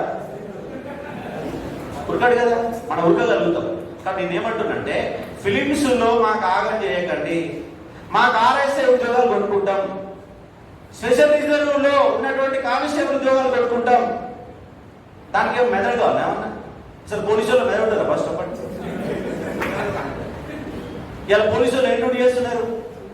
ఫోటోలు కొట్టే డ్యూటీ ఒకటే చేస్తున్నారు. నీకు అడ్డంగా ట్రాఫిక్ జామ్ కాకుండా ఈడంగా తాడు కడతావు, ఆడంగా తాడు కడతావు, అటు పోయి కిలోమీటర్ దిగిరా. అదే డ్యూటీ వాళ్ళు పోలీసుల డ్యూటీ. అడ్డంగా తాడు కట్టడం, ఫోటోలు కొట్టడం. ఆ డ్యూటీ మన చదువుకులు చేయలేవా? ఆ డ్యూటీ కోసం నువ్వు మార్కులు తగ్గాల్సిన అవసరం ఉందా? మ్యాథ్స్లో ఎన్ని ఉంటే 200 మార్కులు. ఎవరి కోసం అంటే 200 మార్కులు? రేపు SI సెలెక్ట్ అయినాక నువ్వు ఆఫీసులో కూర్చొని లెక్క చేస్తావు ఏమన్నా? అకౌంట్ చేస్తావు ఏమన్నా? నువ్వు అకౌంటెంట్ ఏమన్నా? అకౌంటెంట్ కాని ఎగ్జామ్కి నీకు రాజ్యాంగం పెట్టు, 100 మార్కులు పెట్టు, పొలిటికల్ సైన్స్ వద్దంటే ఎవడన్నా? రాజ్యాంగం పెట్టు, రాజ్యాంగం తెలుసుకుంటాం, క్రిమినల్ లా తెలుసుకుంటాం, క్రిమినల్ లా పెట్టి పోస్ట్ మన సిలబస్ లో 200 మార్కులు కానిస్టేబుల్ SI. ఆర్థోపెడిక్ రీజనింగ్ ఏంటండి? ఎవడో దిమాగ్ లేని వాడు పెడితే అదే కంటే అవుతారు కదా. అది మార్కులు చేయకుండా ఎగ్జామ్ పెడతావు, మార్కులు తగ్గిస్తారు, తప్పుడు క్వశ్చన్లు ఇస్తారు, నెగిటివ్ మార్కులు పెడతారు. ఇన్ని కండిషన్లు పెట్టినాక ఉద్యోగం కొట్టాలా? ఇది 1,50,000 మంది సమస్య. మనము వెనకడిగేస్తే రేపు ఇలాంటి సమస్య మళ్ళా తలెత్తుతుంది. కాబట్టి మీరు మరి ఏం చేయాలని చెప్పండి. ఎట్లా పోరాటం చేద్దాం? శాంతియుతంగా ఎట్లా పోరాటం చేసి కూర్చొని చెబుతా అయిపోద్దా? మరి మునుగోడు పోదామా, హైదరాబాద్లో కూర్చున్నామా? దీనికి ఏంటంటే నేను ఆలోచించేది ఏంటంటే ప్రధానంగా ఆమరణ నిరాహార దీక్ష అనే కాన్సెప్టే మనకైతే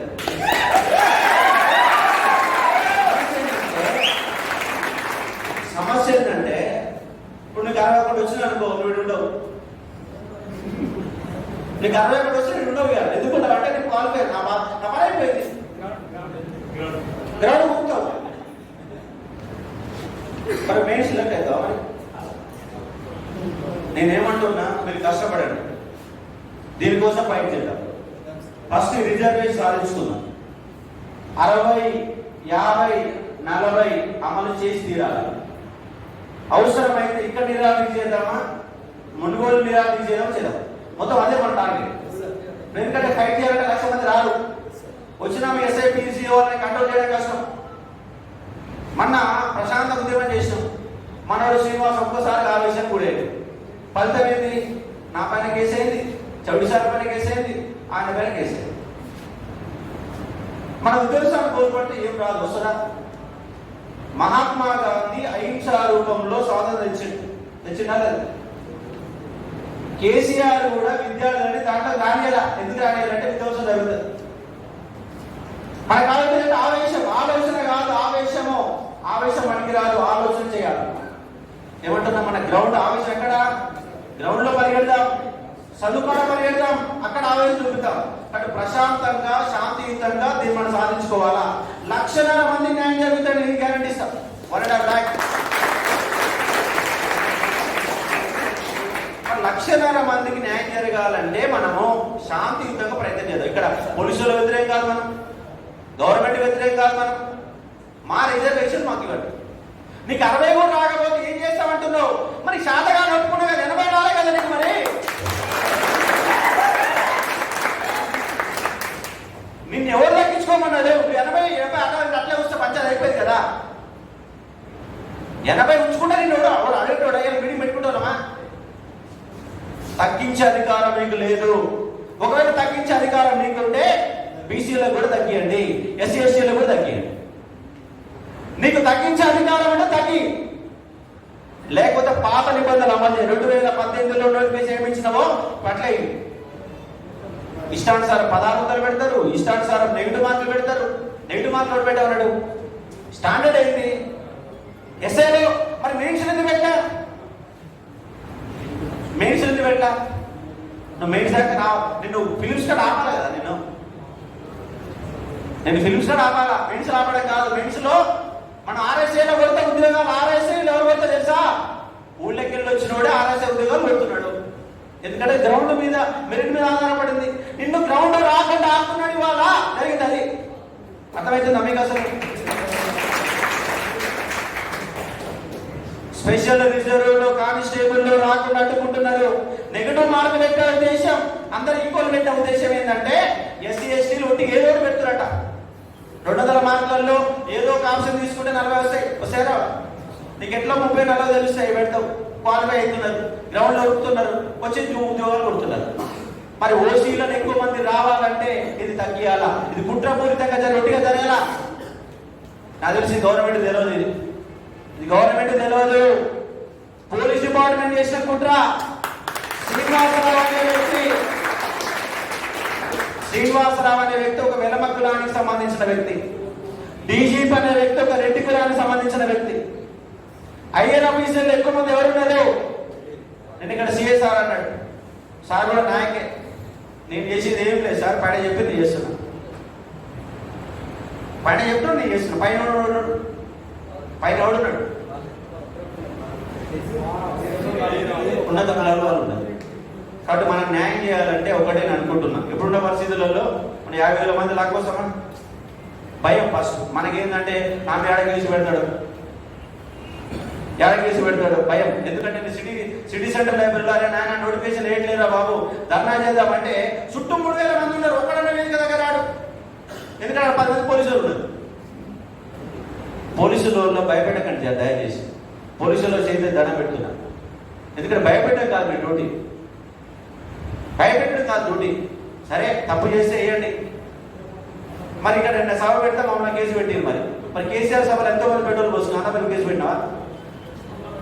హరీష్ రావు జైలు పంపారా? మరి ఆయన పెట్రోల్ పోసుకుంది కదా. హరీష్ రావు కేసు పెట్టాలి కదా. ఏమైంది ఆ కేసు?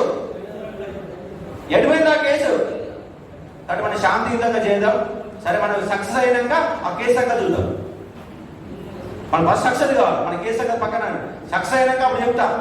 అవసరమైతే నిరాకరణ చేసే ప్రయత్నం చేస్తాం మళ్ళా కూడా. మరి ఏం చేయాలి? నేనేమంటానంటే ఇది నా అశోక్ సార్ పంచాయతీ కాదు. ఇది అశోక్ సార్ పంచాయతీ చెప్పండి. నా పంచాయతీ ఏమని రేపు నేను కానిస్టేబుల్ గ్రౌండ్లో ఉద్యోగం పడతానా? ఎస్ఐగా ఎలిజిబుల్ ఉన్నాను నేను. నాకు 41 years ఇప్పుడు. ఎలిజిబుల్ ఉన్నదా? కనీసం ప్రూఫ్ లో డిఎస్ కూడా ఎలిజిబుల్ లేదు నాకు. నాకేమైనా ఆన్లైన్ నాకేమైనా ఎస్ఐ కానిస్టేబుల్ రిసీట్ ఉందా? నాకేమైనా లేదు కదా. విషయం ఉన్నది కాబట్టి, కాజ్ ఉన్నది కాబట్టి, కారణం ఉన్నది కాబట్టి, అన్యాయం జరుగుతుంది కాబట్టి నిలబడ్డాను మీకు అండగా. కొంతమంది ఏమంటారంటే అయ్యాలేం చేసినాం మరి నువ్వే మీకినావు మరి. సరే నేనంటే చేయలే. మన అక్కడ కూడా ఉన్నా కదా. నా మార్కులు ఎందుకు తగ్గించి ఒక్కడు అడుగుతాడు మరి. 80 మార్కులు నా మార్కులు నువ్వు ఎందుకు తగ్గించినావు? 80 కొట్టే సత్తా నాకుందని ఒక్కరు కామెంట్ పెట్టలేడు. కింద పెట్టండి కామెంట్లో, మీరు పెట్టండి. అక్కడ కూడా పెట్టే నెగిటివ్ కామెంట్లను ఎవరు పెడతారు? వాళ్ళే పెడతారు. పెట్టినప్పుడు మనం ఏం చేస్తాం? మూసుకొని కూర్చుంటాం. బట్ ఇది యూట్యూబ్ సమస్యను, అశోక్ సార్ సమస్యను కాదు. కాజ్ ఉంది, న్యాయం ఉంది. రిజర్వేషన్ల పంచాయతీ 1950 నుంచి 75 ఏళ్ళు అమలవుతున్నటువంటి రిజర్వేషన్లు. నీకు దమ్ముంటే రిజర్వేషన్ చేసే సత్తా ఉందా? తీసే సత్తా ఉందా నీకు?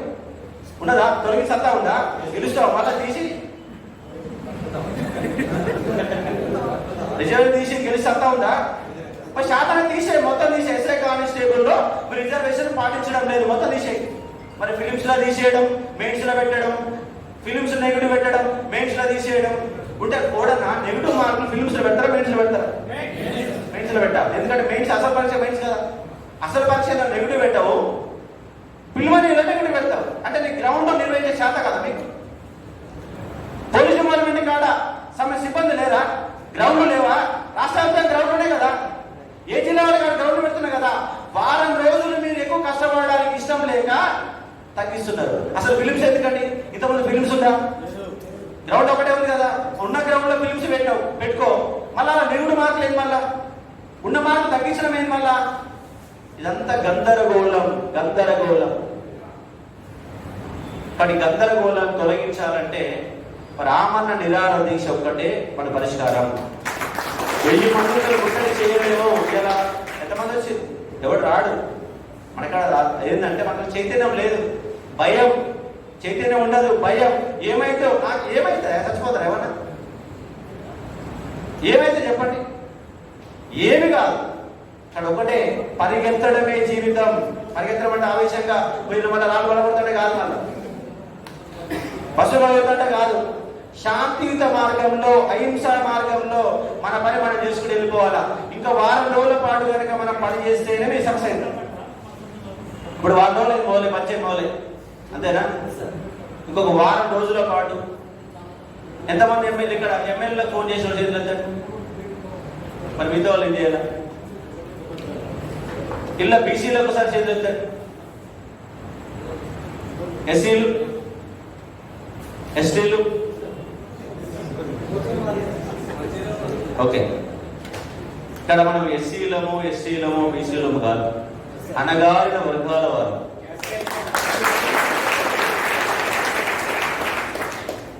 కాబట్టి అణగారిన వర్గాలని మనమే కాపాడుకోవాలి.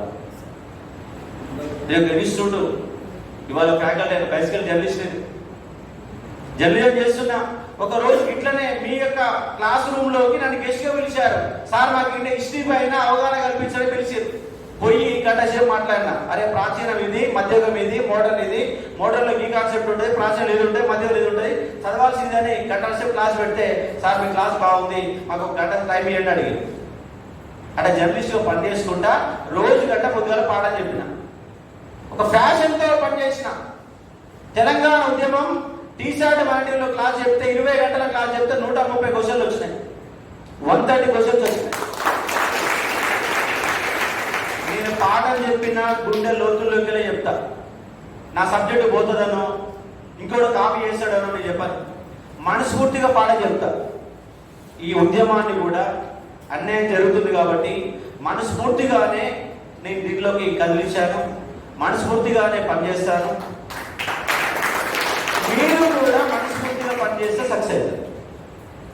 రేపు రిజల్ట్ రాగానే నీకు 60 వచ్చిన అనుకో జంపు, అవునా? అయితరా కదా? అయితే అంటావు చేద్దాం చేస్తారు, ఎప్పుడు చేసావు సార్ అంటారు. మరి ఒకటి మనస్ఫూర్తిగా మనం అందరం కదులుతేనే అవుతుంది. ఆవేశం లేకుండా శాంతియుతంగా మనం ప్రశాంతంగా యూట్యూబ్ యుద్ధం నడుస్తూనే ఉంటుంది, వాట్సాప్ యుద్ధం చేయాలా, ఇవన్నిటితో పాటు అంగర్షణ చేయాలా. అంగర్షణ చేసి ఎంతమంది వస్తారు? నేను వస్తాను అనే చేద్దాం అంగర్షణ. మళ్ళీ నిరాహార దీక్ష 2 రోజులు కూర్చోవాలా, 3 రోజులు కూడా కూర్చోవాలా. మరి పిల్లలు చేతి ఎత్తలేదు, అలా కూడా సగం మంది ఆమెను చేస్తే సగం మంది కాదు. మళ్ళీ అందరం చేస్తేనే అవుతుంది. పోలీసులు ఎత్తకపోయినా రానే కూర్చోవాలి, అట్లయితే కాదు. మనకేది ఫైనల్గా ఏంటి? క్వాలిఫై కావాలి, అంతేనా? రిజర్వేషన్ అమలు చేయాలి. ఇక్కడ మనం గట్టి కొట్లాడితే రేపు వెబ్సైట్ లో ప్రాబ్లం రాదు, గ్రూప్ 1 లో ప్రాబ్లం రాదు, టెట్ లో ప్రాబ్లం రాదు, ఏ ఉద్యోగంలో ప్రాబ్లం రాదు. కానీ ఇక్కడనే మనం అడ్డుకునే ఒక ప్రయత్నం చేయాలా. మనకు అందరు వేదిక మీద ఉన్న పెద్దలందరూ అండగా ఉంటారు. సీనన్న మునుగోడు నియోజకవర్గం, మీరు బరువు బాధలు ఎత్తుకుంటామంటే మీకు అండగా ఉంటాం, రేపు ఫ్యూచర్లో కూడా అండగా ఉంటాం. ఏంటంటే ఒట్టిగానే అయిపోదు. మునుగోలు అయ్యాలంటే టెంట్ వేయాలంటే పోలీసులు పర్మిషన్ ఇవ్వాలి. పర్మిషన్ లేదు కాబట్టి ఎత్తేస్తా అంటాడు. డిఎస్పీతో పర్మిషన్ తీసుకోవాలా, స్థానిక ఎంఆర్తో పర్మిషన్ తీసుకోవాలా, అక్కడ ఒక టెంట్ వేయాలా, అక్కడ బాక్స్ పెట్టాలా, ఒక మైక్ పెట్టాలా, వచ్చినోడికి ఛాయ్ పోయాలా వద్దా? మరి ఎన్ని కావాలా? మరి దాని పరిస్థితి ఎన్ని ఉంటాయి? మరి సమస్య పరిష్కారం కావాలంటే మనస్ఫూర్తిగా పనిచేస్తామంటే నేను సంపూర్ణంగా పనిచేస్తాను. ఎవరి దాకా అడుగుదామంటే అది వర్కౌట్ కాదు. కాబట్టి నీతిగా నిజాయితీగా ఇక్కడ ఉన్న 100 మందిని ఒక్కొక్కరు 10 మందిని చైతన్యం చేయాలి. ఒక్కొక్కరు 10 మందిని చైతన్యవంతం చేస్తేనే సక్సెస్ అవుతుంది. మన యాన్న ఊళ్ళో కూర్చొని వాట్సాప్ లో కిందంగా వీడియో చూసి కిందంగా లైక్ కొట్టి ఒక మెసేజ్ పెడితే పని అయిపోతుంది. అయితే కాదు కదా? నాకు ఏమని చెప్పు. నిన్న LHPS ఆధ్వర్యంలో మీటింగ్ పెడితే మీరు రండి సార్ అంటే అక్కడ పోయారు. మొన్న అన్యాయం జరుగుతున్న ఆర్ట్స్ కాలేజ్ ఇక్కడికి వచ్చిన, మన్నాడ మాట్లాడినా, యూట్యూబ్లో రోజు మాట్లాడుతున్నా. నాకు వచ్చేది ఏం లేదు, కానీ కాదు ఉంది. నీతిగా న్యాయంగా పనిచేద్దాం. మరి ఎప్పుడు మొదలు పెడతాం? ఆగస్ట్ ఎక్కడ పెడదాం?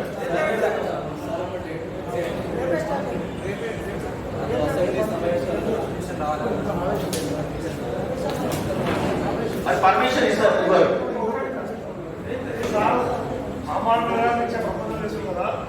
ఎప్పుడైనా చాలా స్టడీతో ఉండాలి. ఓన్లీ దీక్ష రాలే, తర్వాత 2 రోజుల మళ్ళీ దీక్ష రాలే. ఒకటి తర్వాత ఆర్టికల్ 19 ప్రకారము దీక్షకు పర్మిషన్ ప్రభుత్వం ఇవ్వాల్సిందే. వాడు ఏసీలోనే ఉంటాయన అదిలే. మునుగోడులో పిచ్చ బిడ్డి పెడుతున్నారు అన్ని పార్టీలు. వాళ్ళకి పర్మిషన్ మనకి రా, వాళ్ళు బిడ్డి పెట్టుకోవచ్చు అంటే మనకేమో వాత కదా, కొంచెం ఇబ్బంది పెడతారు. టీఎస్పీ లెటర్ పెట్టి పర్మిషన్ తీసుకున్నారు. దానిలో అమాన్య దీక్ష రాయద్దు, దీక్ష మాకు శాంతియుత దీక్షనే రాయాలి. అది డేటు నేను యాక్చువల్గా నిన్న ఎలక్ట్రిక్ ప్రభుత్వం సంవత్సరంలో 7వ తారీఖు అనుకున్నాం. కానీ పర్మిషన్, టెంట్, మైకు అన్ని ఏర్పాటు చేయాలంటే 7వ తారీఖు లేదు. ఇది ఇప్పుడు డిస్కస్ చేసిన 7వ తారీఖు కాదు. సభాములు కూడా దీక్ష అనేది తర్వాత డేట్ చెప్పబడుతుంది. ఎల్లుండి 7వ తారీఖు వాయిదా. కానీ అసెంబ్లీ 3 రోజులు నడుస్తుంది. ఒకటి 6వ తారీఖు, 13, 14 అసెంబ్లీ 3 days చేసి ఎప్పుడెప్పుడు డేటు 6, 13, 14. అయితే 13 నాడు ఆర్ట్స్ కాలేజీ 12 నుంచి చలో అసెంబ్లీ పేరు మీద శాంతియుత నిరసన తెలియజేయడం. దానికి ఏమైనా అరెస్ట్ చేస్తే మేము అరెస్ట్ అవుతాం, మీరు వెనుక ఉండండి, మేము బాధ్యత వేస్తాం. తర్వాత ఎక్కడైనా అనవసరమైన ఇది అది చేయొద్దు, చాలా జాగ్రత్తగా చేయాలి, ప్లాన్గా చేయాలి. నాకు అనుభవం ఉంది. దాన్ని ఈ డేట్ గుర్తించండి. తర్వాత సార్కి ఒకటి మా రిక్వెస్ట్ ఏంటంటే సార్ చాలా అద్భుతంగా సబ్జెక్ట్ ఎక్కుండు, దీని మీద పూర్తి స్థాయి అవగాహన ఉంది. ఎందుకంటే అకాడమీ నడుపుతుండు. ఇంకోటి సార్ ఒక ప్రపోజల్ పెట్టిండు, శ్రీనివాస్ గౌడ్ది మునుగోడంట. మునుగోడులో గౌడ్స్ ఓట్లు 40,000 ఉన్నాయి. మేము 10,000 మంది లంబడలో ఓటున్నాయి. నువ్వు ఒకవేళ నామినేషన్ వేసి దీక్ష చూస్తుంటే లంబడలో అందరికీ కాలు పట్టుకుంటారు. లంబడలతో లేదా లేదా దీని మీద పూర్తి స్థాయి అవగాహన ఉన్న అశోక్ సారు దీక్షల కూర్చొని ఎమ్మెల్యేగా నామినేషన్ అయ్యారు.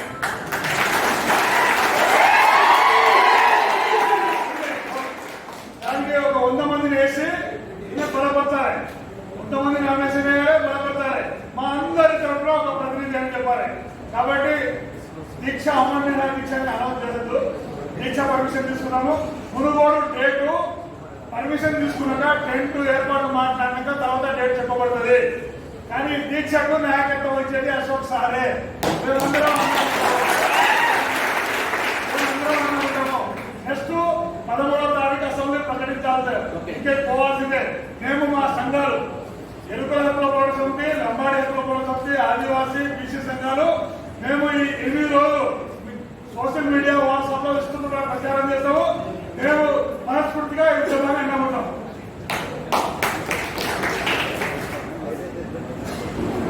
ఇంకోటి బ్రదర్ అన్న సీనాన్న రిక్వెస్ట్ చేస్తున్నాం.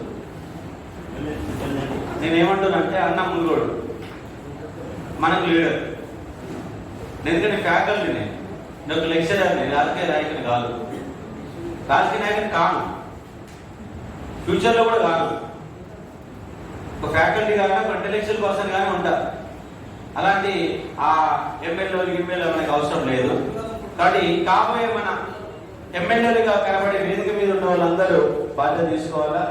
నేను దీన్ని శ్రీనన్నతో మాట్లాడతాను. మాట్లాడి మన హైదరాబాద్లో నిరాకరణ చేసిన దానికంటే మునుగోడులో చేస్తే సక్సెస్ అవుతుంది. మరి ఎంతమంది మునుగోడు దాకా వస్తారు? సగం మందినే వారిపోతారు.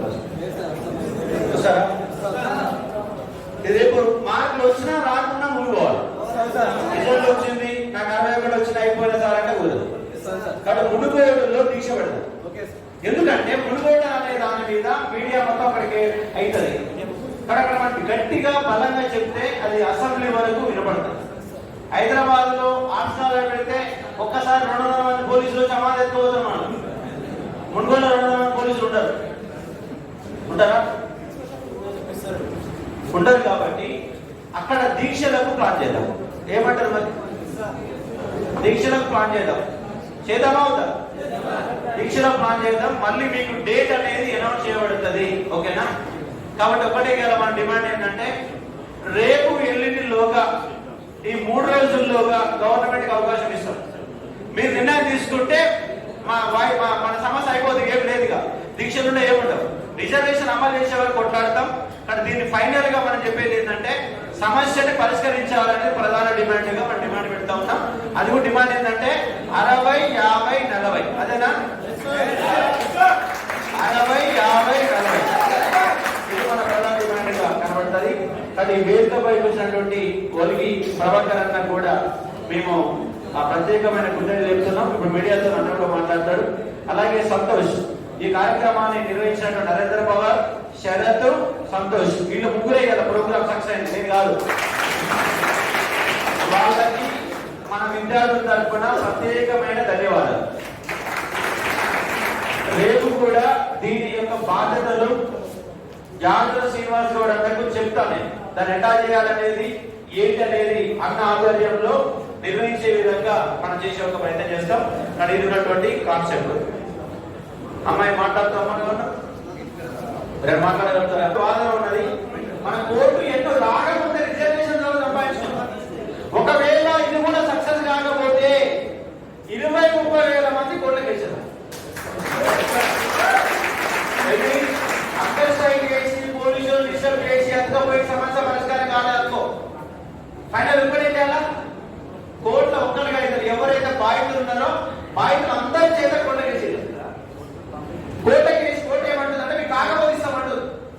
కానీ కాని వాళ్ళందరి చేత అది కూడా ఇంకా ఫైనల్ గా మనకు అవకాశం కూడా ఉంది.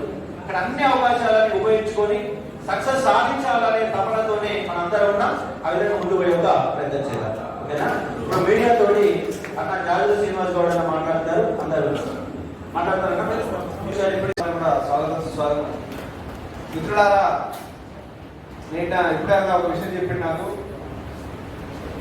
ఏదైతే అక్కడ మేము మీటింగ్ పెట్టిన తర్వాత మన కార్యాచరణ గురించి జరగబోయేటువంటి కార్యక్రమాల గురించి వీడియో అప్లోడ్ చేస్తే కొంతమంది పీసీ సోదరులే ఎమ్రా శరత్ ఇంకెన్నో ఎస్సీ ఎస్టీ రిజర్వేషన్ మీద మీరు జాబులు కొడతారు అని చెప్పి ఒక పీసీ సోదరుడు పెట్టినాడు.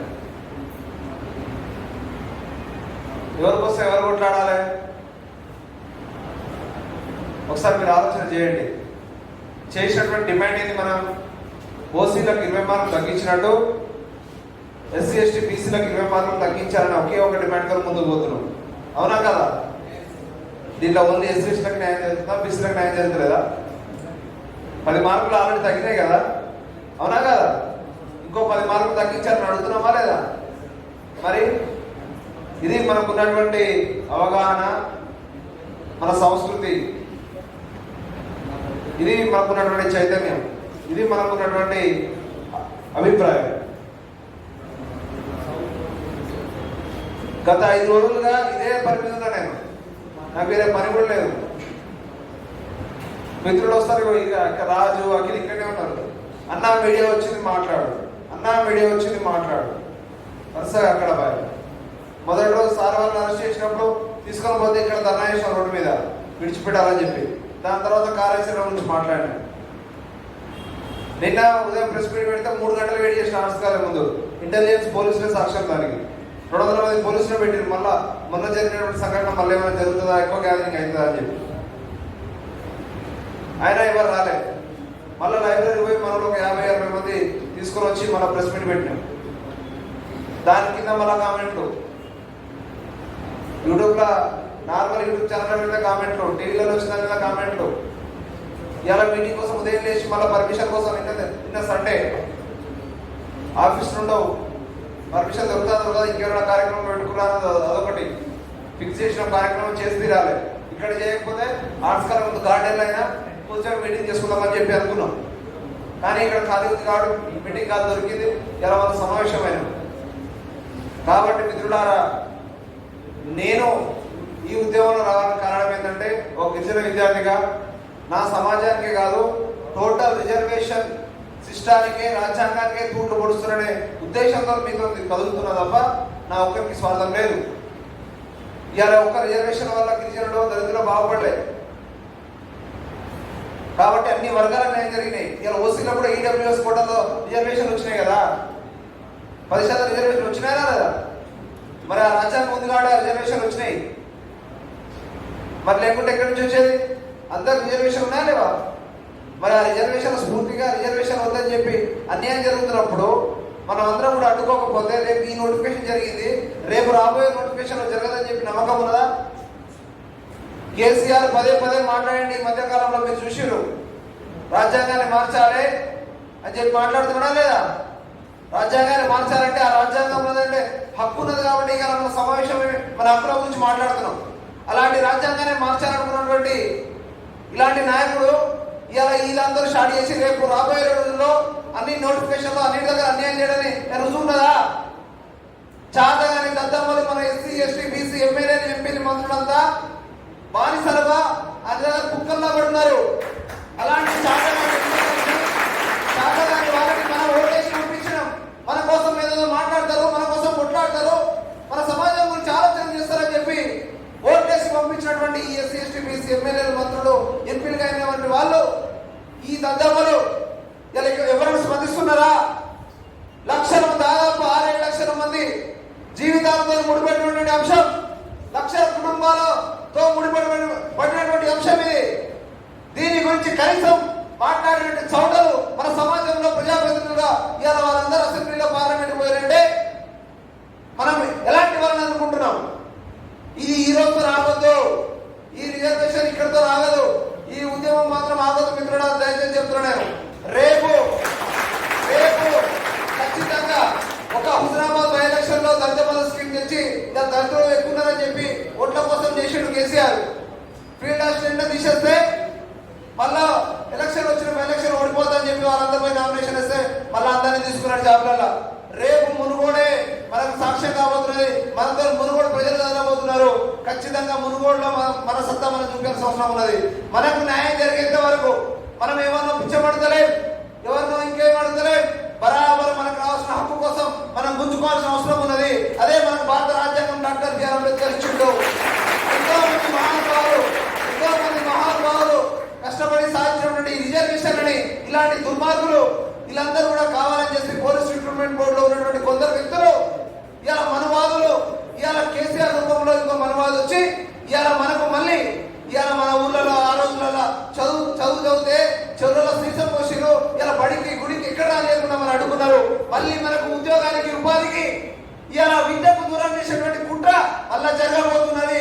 దీన్ని మాత్రం గ్రహించకపోతే రాబోయే రోజుల్లో తీవ్ర నష్టం మన అందరూ కూడా జరగబోతున్నది. అదే విషయంలో ఇవాళ మన జాతుల నుంచి ఎస్సీ ఎస్టీ బీసీల నుంచి ఉద్యోగాలు పొందినటువంటి ఎంతో మంది ఇవాళ అటెండెన్స్ స్థాయి నుంచి ఐఏఎస్ స్థాయిగా ఎదిగినటువంటి ఎంతో మంది ఉన్నారు. ఇవాళ వాళ్ళు కూడా ఎవరు కూడా స్పందించకుండా ఎవరు కూడా మాట్లాడకుండా ఉన్నారంటే ఇలాంటి ఉద్యోగాలు చేసినటువంటి పే బ్యాక్ సొసైటీ అని చెప్పి ఆ రోజు అంబేద్కర్ కోరుకున్నాడు. కానీ వీళ్ళు ఎవరైనా ఇవాళ ఈ సొసైటీ గురించి ఈ సమాజం గురించి ఆలోచన చేసే వాళ్ళు ఉన్నారా?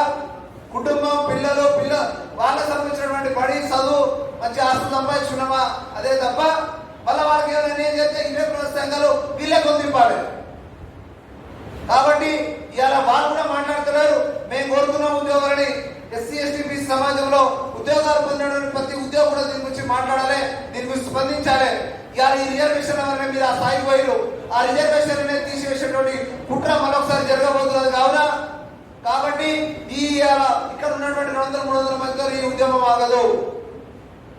రాష్ట్ర వ్యాప్తంగా ప్రతి జిల్లాలో ప్రతి మండలం ఆల్రెడీ అక్కడ ఉన్నటువంటి పార్టీలు కావచ్చు, మనకు సపోర్ట్ చేసిన పార్టీలు ఇలా అక్కడ ఉన్న ప్రజా సంఘాలు విద్యా సంఘాలు ఉద్యమం చేస్తున్నాయి. మనకు రావాల్సినటువంటి ఏదైతే వాళ్ళకి తగ్గించిన 20 మార్కులు ఎస్సీ ఎస్టీ బీసీలకి 20 మార్కులు తగ్గించేంత వరకు మన ఉద్యమాన్ని కొనసాగుతుందని తెలియజేస్తూ ఈ అవకాశం ఇచ్చినటువంటి మిత్రులందరూ కూడా ధన్యవాదాలు తెలుపుతూ ఇప్పుడు మన ఎల్హెచ్పిఎస్ జాతీయ అధ్యక్షులు దాసరమణ గారిని మాట్లాడాల్సిందిగా కోరుతున్నాను.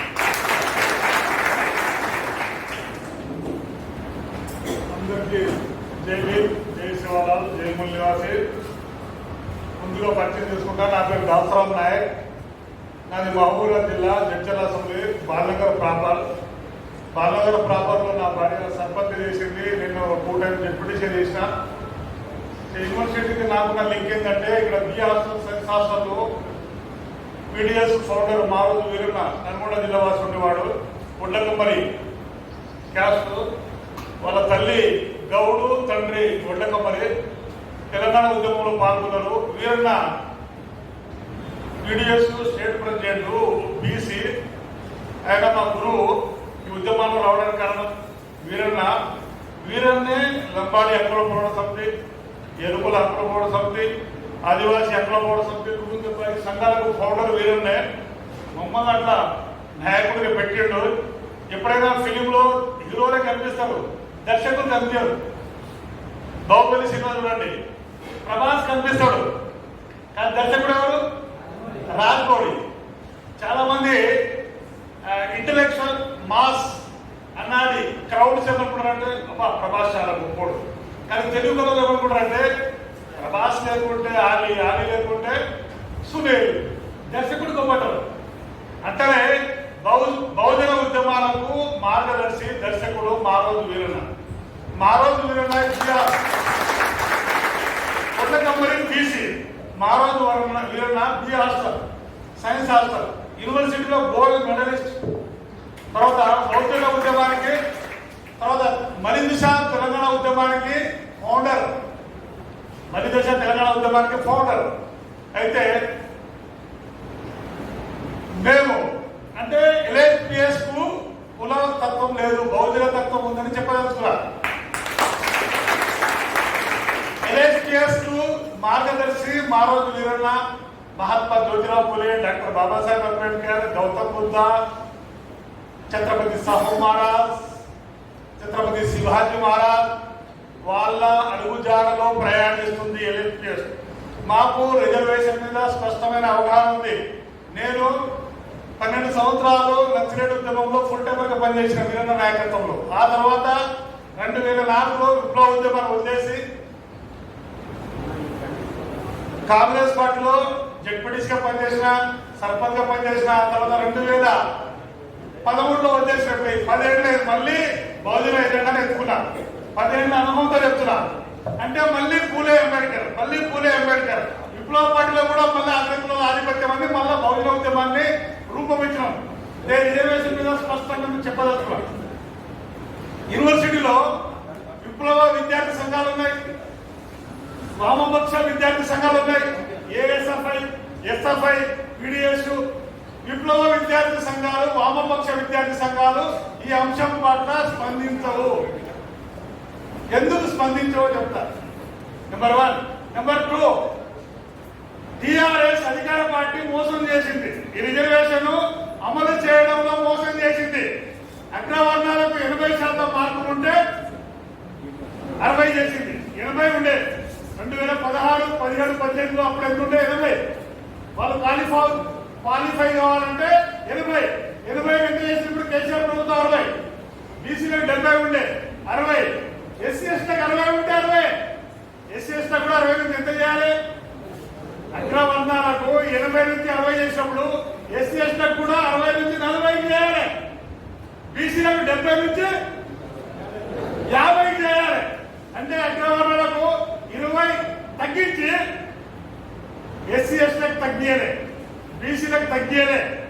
అంటే ఇక్కడ ఎస్సీ ఎస్టీలకు అన్యాయం జరిగింది, బీసీలకు కూడా అన్యాయం జరిగింది. దీన్ని బీసీ సోదరులు, ఎస్సీ ఎస్టీ సోదరులు గ్రహించాలి. ఇక్కడ ఇదే రిక్రూట్మెంట్ కాదు, రేపు తెల్లారి నుంచి ఏ రిక్రూట్మెంట్ జరిగినా, ఏ నోటిఫికేషన్ వచ్చినా ఇదే పాలసీని ప్రభుత్వం తీసుకోవాలని గ్యారంటీ ఉంది. ఇక్కడ మనం కేసీఆర్ బ్రేక్ చేస్తే నెక్స్ట్ వచ్చే నోటిఫికేషన్ లో ఇలాంటి తప్పుడు విధానాలు, అన్యాయం చేయడానికి వీలు లేదు. ఈ హెచ్చరిక యూనివర్సిటీ సాక్షిగా కేసీఆర్ పంపదలుచుకున్నాం. ఇక్కడ ఎస్పీ వాళ్ళు పోలీసులు ఉన్నారు, ఇంటెలిజెన్స్ పోలీసులు ఉన్నారు, వాళ్ళంతా గ్రహిస్తున్నారు, వాళ్ళు రిపోర్ట్ రాసుకుంటారు. మీరంతా ఒక 200-300 మంది కూర్చున్నారు. ఇదంతా కూర్చొని సమాలోచన చేసారు, చాలా సీరియస్ గా కూర్చున్నారు, చాలా సీరియస్ గా డిస్కస్ చేసారు. ప్రభుత్వం పట్ల కత్తి నూరుతున్నారు. కోడిని కోయడానికి కత్తి నూరినట్టు రేపు మునుగోడులో కేసీఆర్ రాజకీయంగా కోయడానికి ఓట్లనే ఆయుధాన్ని తయారు చేసుకొని ప్రభుత్వం హెచ్చరిక వారికి. బీసీ సంక్షేమ సంఘం రాష్ట్ర అధ్యక్షుడు యాదవ శ్రీనివాస్ గౌడ్ గారు. మిత్రులారా, ఇక్కడ ఆగండి, ఇక్కడ వినండి, చాలా జాగ్రత్తగా వినండి. కేసీఆర్ ఏం అర్థం కావాలి? కేసీఆర్ ఏం చేశాడు మన అనుభవంలో? కేసీఆర్ మన అనుభవంలో ఏం చేసినట్టే తెలంగాణను వ్యతిరేకించే పార్టీలను ఏం చేసింది కేసీఆర్? రాజకీయంగా పొందబెట్టిండు. అంటే తెలంగాణకు ఎవరైతే వ్యతిరేకించారో వాళ్ళను పొందబెట్టారు. మేమేమంటున్నప్పుడు ఎస్సీ ఎస్టీ బీసీ రిజర్వేషన్ ఎవరైతే వ్యతిరేకిస్తాడో వాడిని కూడా మునుగోడులో పొందబెడతాము. మిస్టర్ కేసీఆర్ ఈ సూత్రాన్ని మేము పాటిస్తాం. నువ్వు మాకు మార్గదర్శి. ఆ రోజు 2014 కంటే ముందు తెలంగాణను వ్యతిరేకించే కాంగ్రెస్ చంద్రబాబు నాయుడు తెలుగుదేశాన్ని నువ్వేం చేసావు? తెలంగాణలో అడ్రస్ ఎక్కడో చేసావు. ఎందుకు? తెలంగాణను వ్యతిరేకించినందుకు. ఇప్పుడు మేమేమంటున్నాము? నిన్ను మార్గదర్శిగా తీసుకొని ఎస్సీ ఎస్టీ బీసీల రిజర్వేషన్ ని రిక్రూట్మెంట్ లో పోలీస్ డిపార్ట్మెంట్ అమలు చేయకుంటే నిన్ను కూడా ఎస్సీ ఎస్టీ బీసీ వ్యతిరేకంగా ప్రకటిస్తాము. నువ్వేమన్నా వాళ్ళు తెలంగాణ వ్యతిరేకించే వాళ్ళను తెలంగాణ నుంచి ఓట్ల ద్వారా దెబ్బ కొట్టి ఇక్కడ నుంచి తరిమేయాలలో మేమేమంటున్నాం? ఎస్సీ ఎస్టీ బీసీల రిజర్వేషన్ వ్యతిరేకి నిన్ను ఎందుకు మునుగోడులో తరిమేయద్దు మేము. అంటే తెలంగాణ కోసము రాజకీయ ఉద్యమం జరిగింది. తెలంగాణ కోసం ఏ ఉద్యమం జరిగింది? రాజకీయ ఉద్యమము. ఇప్పుడు ఎస్సీ ఎస్టీ బీసీల రిజర్వేషన్ రక్షణ కోసం ఏ ఉద్యమం చేయాలి? మనం అందరం రాజకీయ ఉద్యమాన్ని చేయాలి. ఏమది రాజకీయ ఉద్యమము? మునుగోడులో వారం రోజులు సంధిపూట ఎత్తండి, టిఫిన్ ఎత్తండి. బీసీలు బీసీ ఇంటికి, ఎస్టీలు ఎస్సీ ఇంటికి, ఎస్సీలు ఎస్సీ ఇంటికి.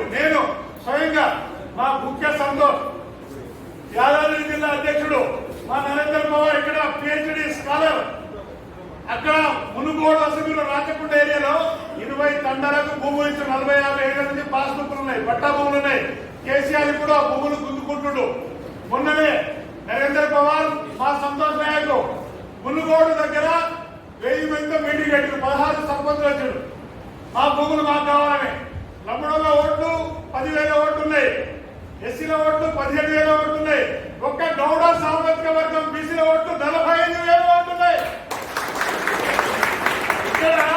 ఇక్కడ వచ్చింది దాసరామ్ నాయక్, శరత్ నాయక్, డాక్టర్ నరేంద్ర పవార్, ముఖ్య సంతోష్ ఎస్టీ, ఓబీసీ నుంచి శ్రీనివాస్ గౌడ్, అశోక్ ఓబీసీ.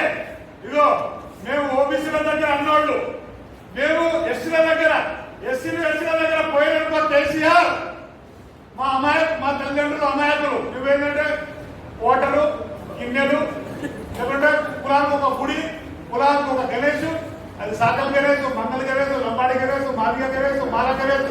ఇదేనా? కాదు. మా పిల్లలు ఎస్ఐలు కావాలి, కానిస్టేబుల్ కావాలి.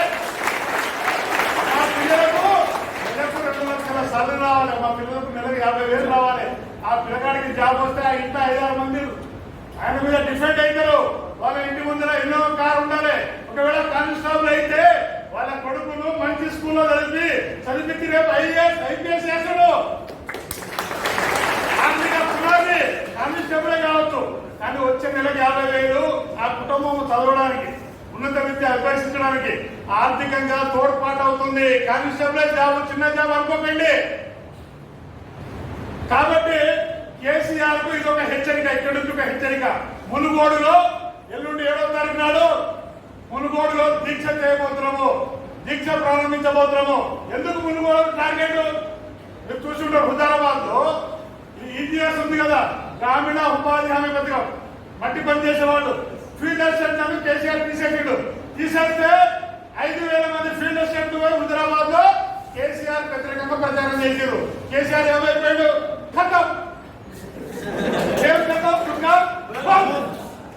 ఫీల్డ్ అసిస్టెంట్స్ వ్యతిరేకంగా కేసీఆర్ ప్రచారం చేశారు. నెంబర్ 1. నెంబర్ 2 ఏం చేశారు? 300 మంది నామినేషన్ వేసారు. ఎంత అంటే ఫీల్డ్ అసిస్టెంట్ తమ ఎజెండాను, తమ సమస్యను రాజకీయ ఉద్యమంగా చేసిరు. చేస్తే ఏం జరిగింది? లాభం జరిగిందా, నష్టం జరిగిందా? మళ్ళా చేయలేదు. మళ్ళా నిన్న మొన్న 2 రోజుల కింద మళ్ళా ప్రకటించారు. ఇక నీకు ఒకటోసారి హెచ్చరిక, సీకు కాదు, నీకు వాత పెట్టినావు, నీకు బుద్ధి రాలేదు. ఇప్పుడు మునుగోడులో 10 వాటలు పెడతాం, లేదా పిచ్చలు కొట్టి పిచ్చలకు ఏం చేస్తాం? ఊళ్ళో పొడవేకు పసుపు లాక్తాం, గుడ్డు దాస్తాం. ఈ సంగతి మునుగోడులో తెలుసామంటే వెంటనే వాళ్ళను ఫీల్డ్ అసిస్టెంట్లను ఉద్యోగంలో తీసుకున్నాడు. అంటే ఫీల్డ్ అసిస్టెంట్ మనకు ఇన్స్పైర్, వాళ్ళొక మార్గదర్శనం. అంటే ఫీల్డ్ అసిస్టెంట్ ఉద్యమిస్తే వాళ్ళు ఫీల్డ్ అసిస్టెంట్ ఏంది 7th 8th ఫెయిల్ లేదా 10th క్లాస్ ఉంటారు. కానీ మీరు PGలు PhDలు డిగ్రీలు చేసిన వాళ్ళు, మంచి చెడు ఆలోచించే వాళ్ళు, మంచిదేది చెడేది, ఏది చేయాలి ఏది చేయొద్దు అని కనీసం అంటే అంత ఆలోచించే కెపాసిటీ ఉన్న వాళ్ళు మీరు. ఇంటలెక్చువల్ సెక్షన్ మీరు. ఇంటలెక్చువల్స్ రోగం ఎక్కడ ఉంది, మందు ఎక్కడ ఉంది, బటన్ ఎక్కడ ఉండాలి, ఎక్కడ లైట్ ఆడుతుంది, కేసీఆర్ ఎక్కడ దెబ్బ కొట్టాలి, ఎక్కడ కేసీఆర్ కిందికి దింపాలో ఆలోచించే శక్తి మనకు ఉంది. కాబట్టి మిత్రులారా, కేసీఆర్ కు ఈ మీటింగ్ ద్వారా ఒక హెచ్చరిక పంపుతున్నాము. కేసీఆర్ రిజల్ట్ రాకముందే రేపో మాపో నువ్వు వెంటనే ఓసీలకు 80 నుంచి 60 చేసావు కదా, బీసీలకు అట్లనే 60 చేసావు కదా, బీసీలకు 70 నుంచి 60 చేసినావు. కానీ మా డిమాండ్ ఏంటంటే బీసీలకు 70 నుంచి 50 చేయి. SC/STలకు ఓసీలకు 20 తగ్గించినట్టే SC/STలకు 60 నుంచి 40 చేయి. అది రిజర్వేషన్ సిస్టమ్. చేయకుంటే మునుగోడులో 16 తండాలు 10,000 ఓట్లు. నేను 4 సార్లు కలెక్టర్ ముట్టడి చేసిన భువనగిరి జిల్లా కలెక్టర్.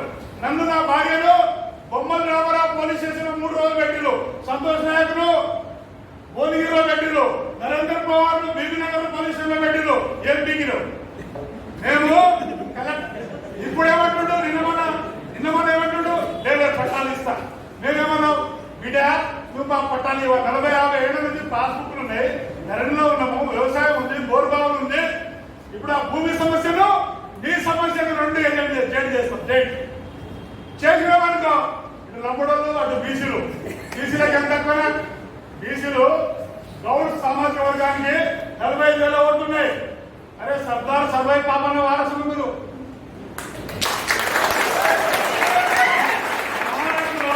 మహారాష్ట్రలో శివాజీ మహారాజ్ ఎట్లనో తెలంగాణలో మరో శివాజీ మహారాజ్ సర్దార్ సర్వై పాపన్న. ఏంటి గౌడు అండ్ లంబాడి అండ్ ఎస్సీ తలుచుకుంటే కేసీఆర్ నీ సంగతి తేలిపోతుంది. రిజర్వేషన్ అమలు చేయవా? పైగా మీరు ఒకటి గ్రహించండి, తెలంగాణలో రిజర్వేషన్ ఎంత ఉంది? మొత్తం 50.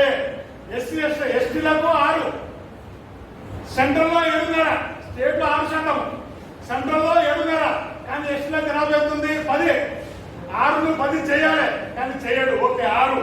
ఎస్సీలకు ఇప్పుడు 15 ఈ 6 లేదా సెంట్రల్లో 15 ఎస్సీలకు, ఎస్టీలకు 7, 22%. ఎస్సీ ఎస్టీలకు ఇప్పుడు ఎంత ఉంది? 27.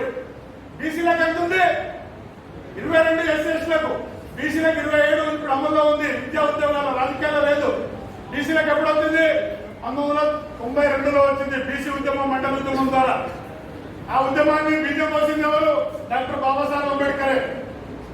మీరు గ్రహించండి, తెలంగాణలో ఇప్పుడు 50% ఉంది కానీ అగ్రవర్గాల 10% రిజర్వేషన్ వచ్చింది. ఈడబ్ల్యూఎస్ ఏంటది? Economical weaker section reservation. అంటే అగ్రవర్గాల జనాభా ఎంత ఉంది రాష్ట్రంలో? కేసీఆర్ ఉన్న 2016లో సమగ్ర కుటుంబ సర్వే, బాంబే నుంచి పూణే నుంచి ఢిల్లీ నుంచి అందరూ వచ్చారు. సమగ్ర కుటుంబ సర్వే చేస్తే ఎస్సీ ఎస్టీ బీసీ మైనారిటీ జనాభా 93%. అగ్రవర్గాలు అంటే బ్రాహ్మణులు, కోమట్లు, మార్వాడులు, రెడ్లు, వెలమల జనాభా ఓన్లీ 7% మాత్రమే. ఎన్ని? 7. కానీ ఈడబ్ల్యూఎస్ రిజర్వేషన్ ఇప్పుడు ఎంత అమలవుతుంది? 10%. జనాభా ఎంత? 7. లెక్కలు అర్థం చేసుకోండి. జనాభా 7, రిజర్వేషన్ 10. ఓకే 10 అనుభవిస్తున్నా. కానీ జనరల్ కోటా, ఇది చాలా ఇంపార్టెంట్ పాయింట్. జనరల్ ఇప్పుడు ఎస్సీ ఎస్టీలకు 22, బీసీలకు 27, గుంటలో 2, మొత్తం 50. 50 రిజర్వేషన్ అంటే 93% ఉన్న ప్రజలకేమో 50. అంటే మిగతా ఓసీ జనరల్ కోటా ఎంత? 50 మిగిలింది. 50 ఎవరు తింటున్నాడు? అగ్రవర్ణాలు. లెక్క చెప్పాలా? సాక్ష్యం చెప్పాలా? మీకు ఎందుకంటే సాక్ష్యం చెప్తాను, చదువుకున్నాడు, తెలివి ఎక్కువ, సాక్ష్యం చెప్తాను. 50 ఇది 10. ఈడబ్ల్యూఎస్ ఎంత అనుభవిస్తారు? 60. సాక్ష్యం చెప్తా. ఒక లంబాడి లేడీ అంగన్వాడీలో స్టేట్ ఫస్ట్ ర్యాంక్ వచ్చింది, స్టేట్ థర్డ్ ర్యాంక్ వచ్చింది. ఎలా? జనరల్ కోటలో. జనరల్ కోటలో వస్తే జనరల్ కోటలో ఉద్యోగం ఇవ్వాలి కదా. నారాయణపేటలో, బాంబే జిల్లాలో ఇవ్వకుండా తీసేసి ఎస్టీ కోటలో పెట్టారు. అంటే ఎస్టీ కోటలో ఒకటి తగ్గినట్టే కదా. ఒకవేళ ఆమెను జనరల్ కోటలో ఇచ్చుంటే ఎస్టీలో ఇంకోరికి అదనంగా అవకాశం వచ్చేది. అంటే ఎస్సీ ఎస్టీ బీసీలకు ఏం చేస్తారు? జనరల్లో పాస్ అయిన ర్యాంక్ వచ్చినా జనరల్లో ఉద్యోగాలు ఇస్తలేరు, తీసుకొచ్చి కోటాలో అడ్జస్ట్మెంట్ చేస్తున్నారు. అంటే దీన్ని బట్టి ఏమర్థం అవుతుంది? సాక్ష్యం జనరల్ అంటే 50% ఎస్సీ ఎస్టీ బీసీలకు, మిగతా 50% జనరల్ ఎవరు దొబ్బేస్తున్నాడు? ఎవరు దొంగలిస్తున్నాడు? అగ్రవర్ణాలు. ఇప్పుడు 10% మళ్ళీ 50 వేసి మళ్ళీ ఇప్పుడు మోడీ ఏం తీసుకొచ్చిండు? 10% EWS economical weaker section reservation. అంటే ఎంత తింటున్నారు? 60% దొబ్బేస్తున్నారు. ఈ సిద్ధాంతం ఈ అంకె మీకు అర్థం కాక, మనోళ్ళకి అర్థం కాక పరిశ్రమ ఉంది. నాకు పరిశ్రమ ఉంది. ఓకే రిజర్వేషన్ వచ్చినప్పుడు 1932లో doctor Babasaheb Ambedkar parliament England లో కొట్లాడి పోరాటం చేసి సాధించాడు. తర్వాత 1952లో బీసీలకు బాబాసాహెబ్ అంబేద్కర్ ఎవరు పక్షపాతి? నేను అంటున్నా ఫస్ట్ బీసీ పక్షపాతి, తర్వాత ఎస్సీ ఎస్టీ పక్షపాతి. ఎట్లా ప్రూఫ్ ఇస్తా, డాక్యుమెంట్ ఇస్తా, మీకు సాక్ష్యం ఇస్తా. ఎట్లా పెట్టారు? బాబాసాహెబ్ అంబేద్కర్ భారత రాజ్యాంగం 1952లో రాసినప్పుడు బీసీలతో రోజు సమాలోచన చేసిండు. మీరు 52%, మీకు 52%, విద్యా ఉద్యోగ రాజకీయ రంగాల్లో కావాలి, మీ కొడుకులు డాక్టర్లు, ఇంజనీర్లు, ఐఏఎస్ ఐపీఎస్ కావాలి అని రౌండ్ టేబుల్ మీటింగ్ పెట్టి ఇట్లనే పెడితే డాక్టర్ బాబాసాహెబ్ అంబేద్కర్ రోజు అంటే తెలంగాణ ఇచ్చే ముందు శ్రీకృష్ణ కమిటీ 6 నెలలు బయటించింది. అట్లనే డాక్టర్ బాబాసాహెబ్ అంబేద్కర్ రాజ్యాంగం రాసినప్పుడు భారతదేశం అంతా పర్యటించాడు, బీసీలతో రౌండ్ టేబుల్ మీటింగ్ పెట్టిండు. సమాలోచన చేసిండు. చేస్తుంటే త్వరలో బీసీ రిజర్వేషన్ బిల్లు నేను పార్లమెంట్ లో పెట్టబోతున్నానని బీసీ నాయకులతో డిబేట్ డిస్కస్ చేసిండు. అదే నెహ్రూ బ్రాహ్మణుడు, రాజేంద్ర ప్రసాద్ బ్రాహ్మణుడు. వాళ్ళకి అర్థమైంది ఏమని, ఏంటి బాబాసాహెబ్ అంబేద్కర్ మేము అనుకున్నాం ఎస్సీ ఎస్టీలకు వచ్చేసింది. అప్పుడు ఈయన ఊరుకుంటాడు అనుకున్నాం, కానీ ఈయన రాత్రి మొదలు బీసీల గురించి ఆలోచిస్తున్నాడు ఎందుకు కానీ ఇద్దరు బదులు పడి నెహ్రూ రాజేంద్ర ప్రసాద్ పంపిస్తాడు అంబేద్కర్ ఏంటి ఏమిటంటే బాబాసాహెబ్ అంబేద్కర్ మేము ఎస్సీ ఎస్టీలకు అయితే ఓకే, మీరు ఓకే అయ్యా, నేను పార్లమెంట్ బ్రిటిష్ వాళ్ళతో పోరాటం చేసి చెప్తున్నా, మీరు ఎక్కడిచ్చింది మరి బీసీల గురించి ఏది ఎందుకు రాత్రి మొదలు హోంవర్క్ చేసారు అంటే రాజేంద్ర ప్రసాద్ అంటాడు, మీ బీసీలను ఈ బీసీలు నువ్వు వాళ్ళ కోసం రాత్రి మొదలు కష్టపడతావు కదా, ఈ బీసీలు మీ ఎస్సీలను ఇంట్లో రానియరు, అంటజులు పాటిస్తారు, అంతరందరం పాటిస్తారు, నువ్వు వాళ్ళ గురించి ఎందుకు రాత్రి మొదలు కష్టపడుతున్నావు అని అంబేద్కర్ అడుగుతారు. ఎవరు రాజేంద్ర ప్రసాద్ అంటే అంబేద్కర్ ఏం సమాధానం చెప్తాడు తెలుసా, అవును మా ఎస్సీలను బీసీలు ఇంట్లో రానియరు, కానీ కారణం బ్రాహ్మణుడే. ఎట్లా కారణం? 3000 సంవత్సరాల కింద ఈ దేశంలో ఓన్లీ కులాలు లేవు, వర్ణాలు లేవు. బ్రాహ్మణ, క్షత్రియ, వైశ్య, శూద్ర 4 వర్ణాలు లేవు. తర్వాత శూద్రుల్లో 6000 ముఖాలు లేవు. 3000 ఏళ్ల కింద అసలు ఈ 6000 కులాలని 6000 ముక్కలు చేసింది మీరే కారణం. పోనీ ఎస్సీలలో 59 కులాలు ఉన్నాయి ఈ రాష్ట్రంలో. మాదిగలు లెక్కలో ఇంకా లేరు, మాదిగలు తప్ప కాదు, కుల వ్యవస్థ నిర్మాణం చేసేవాడు తప్ప బ్రాహ్మణుడు. కాబట్టి అంబేద్కర్ సాగుతప్పట్టిండు బ్రాహ్మణులకు. తర్వాత అంబేద్కర్ బీసీ బిల్లును పార్లమెంట్ లో పెడితే బ్రాహ్మణులంతా వ్యతిరేకించి దాన్ని ఫెయిల్ చేశారు.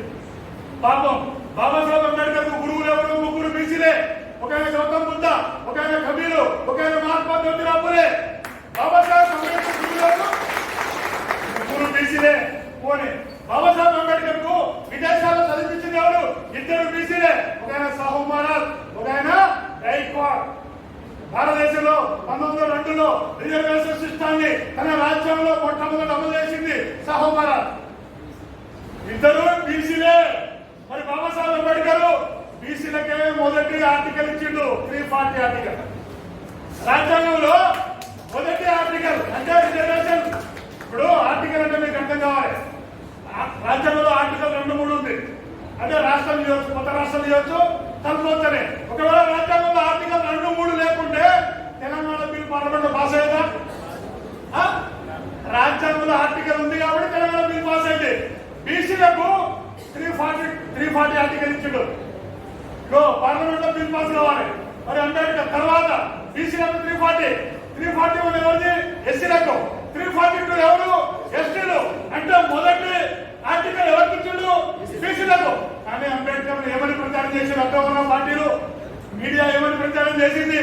ఈ అంబేద్కర్ మానవాళిలోడు, ఇప్పుడు ఎస్సీ ఎస్టీ కోసం చేసిండు, బీసీలకు రిజర్వేషన్ ఇవ్వలేదు.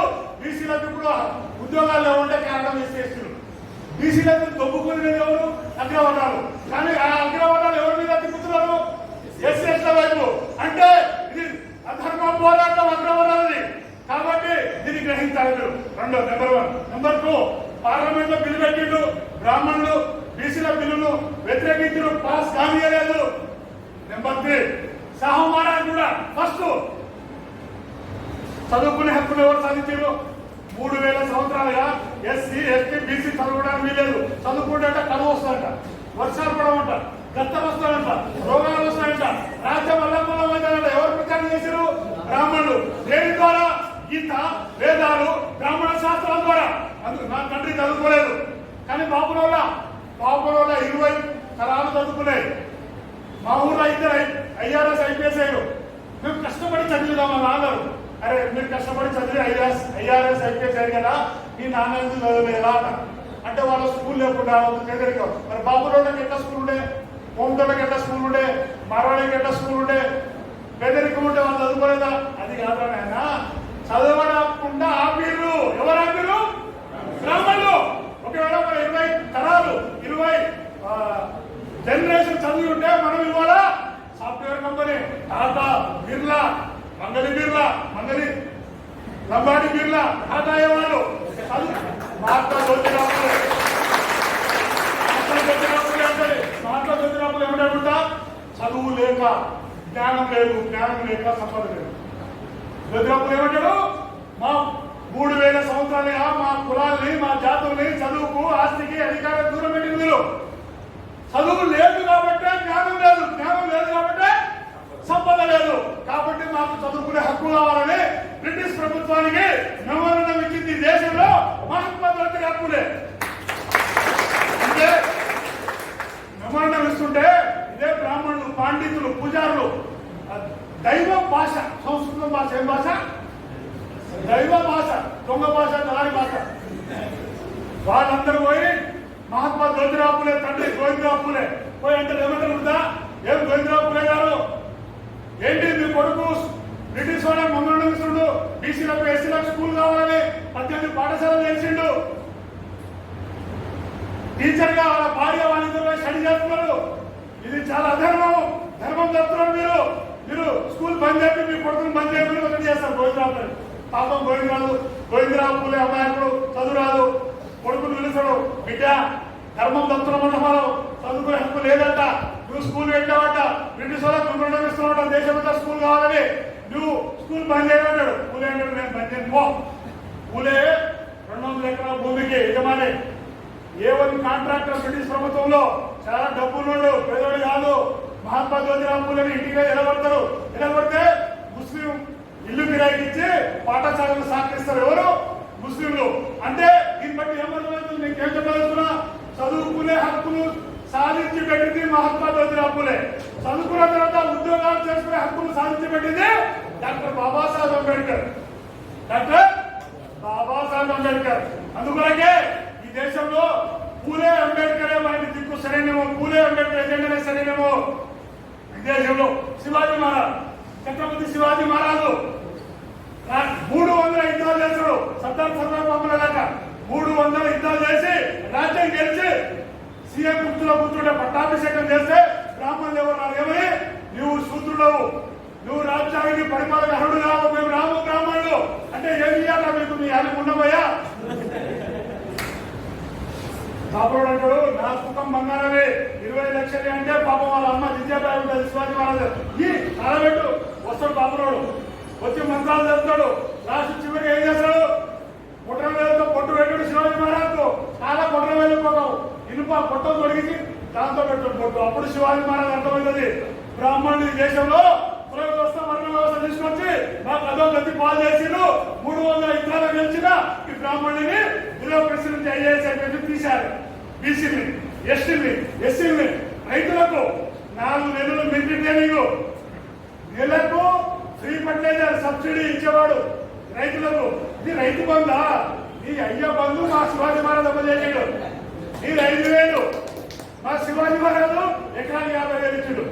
శివాజీ మహారాజు అన్నగారిన కులాలకు రిజర్వేషన్ అమలు చేసాడు, బ్యూరోక్రసీలు అమలు చేసాడు. బ్రాహ్మణులు ఏం చేసాడు? చివరా ఈ శివాజీ మహారాజు తప్పాలిగా ఇప్పుడు ఎస్సీలకు, ఎస్టీలకు, బీసీలకు బ్యూరోక్రసీలో ఉద్యోగాల్లో భర్తీ చేసాడు.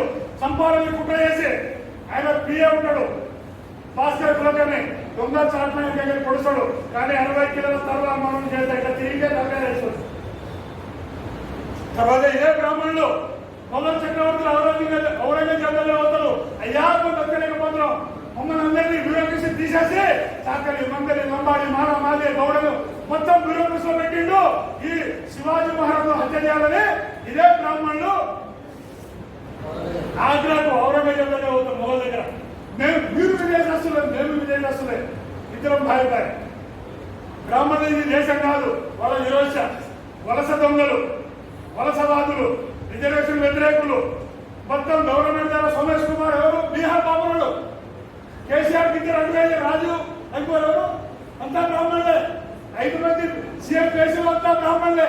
ధరణి తీసుకొచ్చి కేసీఆర్ సంకనాకిస్తారు. ఇక ధరణి ద్వారా సంకనాకిస్తారు. అంటే శివాజీ మహారాజ్కే అవమానం చేసిరు. శివాజీ మహారాజు అవమానం చేసిరు. ఆ తర్వాత సహోమహారాజ్ తన రాజ్యంలో రిజర్వేషన్ అమలు చేస్తే బ్రాహ్మణులందరూ ఆ రోజు రాజుల దగ్గర ఎవరు చీఫ్ సెక్రటరీ? కేసీఆర్ దగ్గర చీఫ్ సెక్రటరీ ఎవరు? సోమేష్ కుమార్. ఏటాడు? బాపురాడు. ఆ రోజు రాజుల దగ్గర చీఫ్ సెక్రటరీ ఎవరు? బ్రాహ్మణులు, ఎదురు చదువుకునేవాడు. వీళ్ళంతా బ్రాహ్మణులు పోయి సహోమహారాజ్ అంటారు, ఏమయ్యా 42% రిజర్వేషన్ అమలు చేస్తారు, మా రాజ్యాల్లో డిమాండ్ వస్తాయి అంటే సహోమహారాజ్ ఏమని జవాబిస్తాడు? వెళ్తా 2 గుర్రాలను తెస్తాడు. ఒక గుర్రానికి చెల్లి వేస్తాడు, ఇంకో పిల్లలకి ఏం తినబెట్టాడు. నైట్ అంతా బాబులో అంతా పెట్టాడు. అక్కడ పొద్దున 2 గుర్రాలు సవాల్ చేశాడు. శనిగలు తిన్న గుర్రము సవాల్ చేస్తుంది. రాత్రి అంతా ఆకలితో ఉన్న గుర్రము పడిపోతుంది. ఇగో 3000 సంవత్సరాలుగా విద్యకు, ఆస్తికి, దూరానికి మా వాళ్ళని ఆకలితో పెట్టింది కాబట్టి ఇప్పుడు రిజర్వేషన్ కావాలంటాడు సహమారు. అంటే రిజర్వేషన్ కాదు, రాజ్యాంగంలో ఏముంది? రిప్రజెంటేషన్. తెలుగులో ప్రాతినిధ్యం. ఎవరు జనాభా ఎంతనో వాళ్ళకంత వాళ్ళ.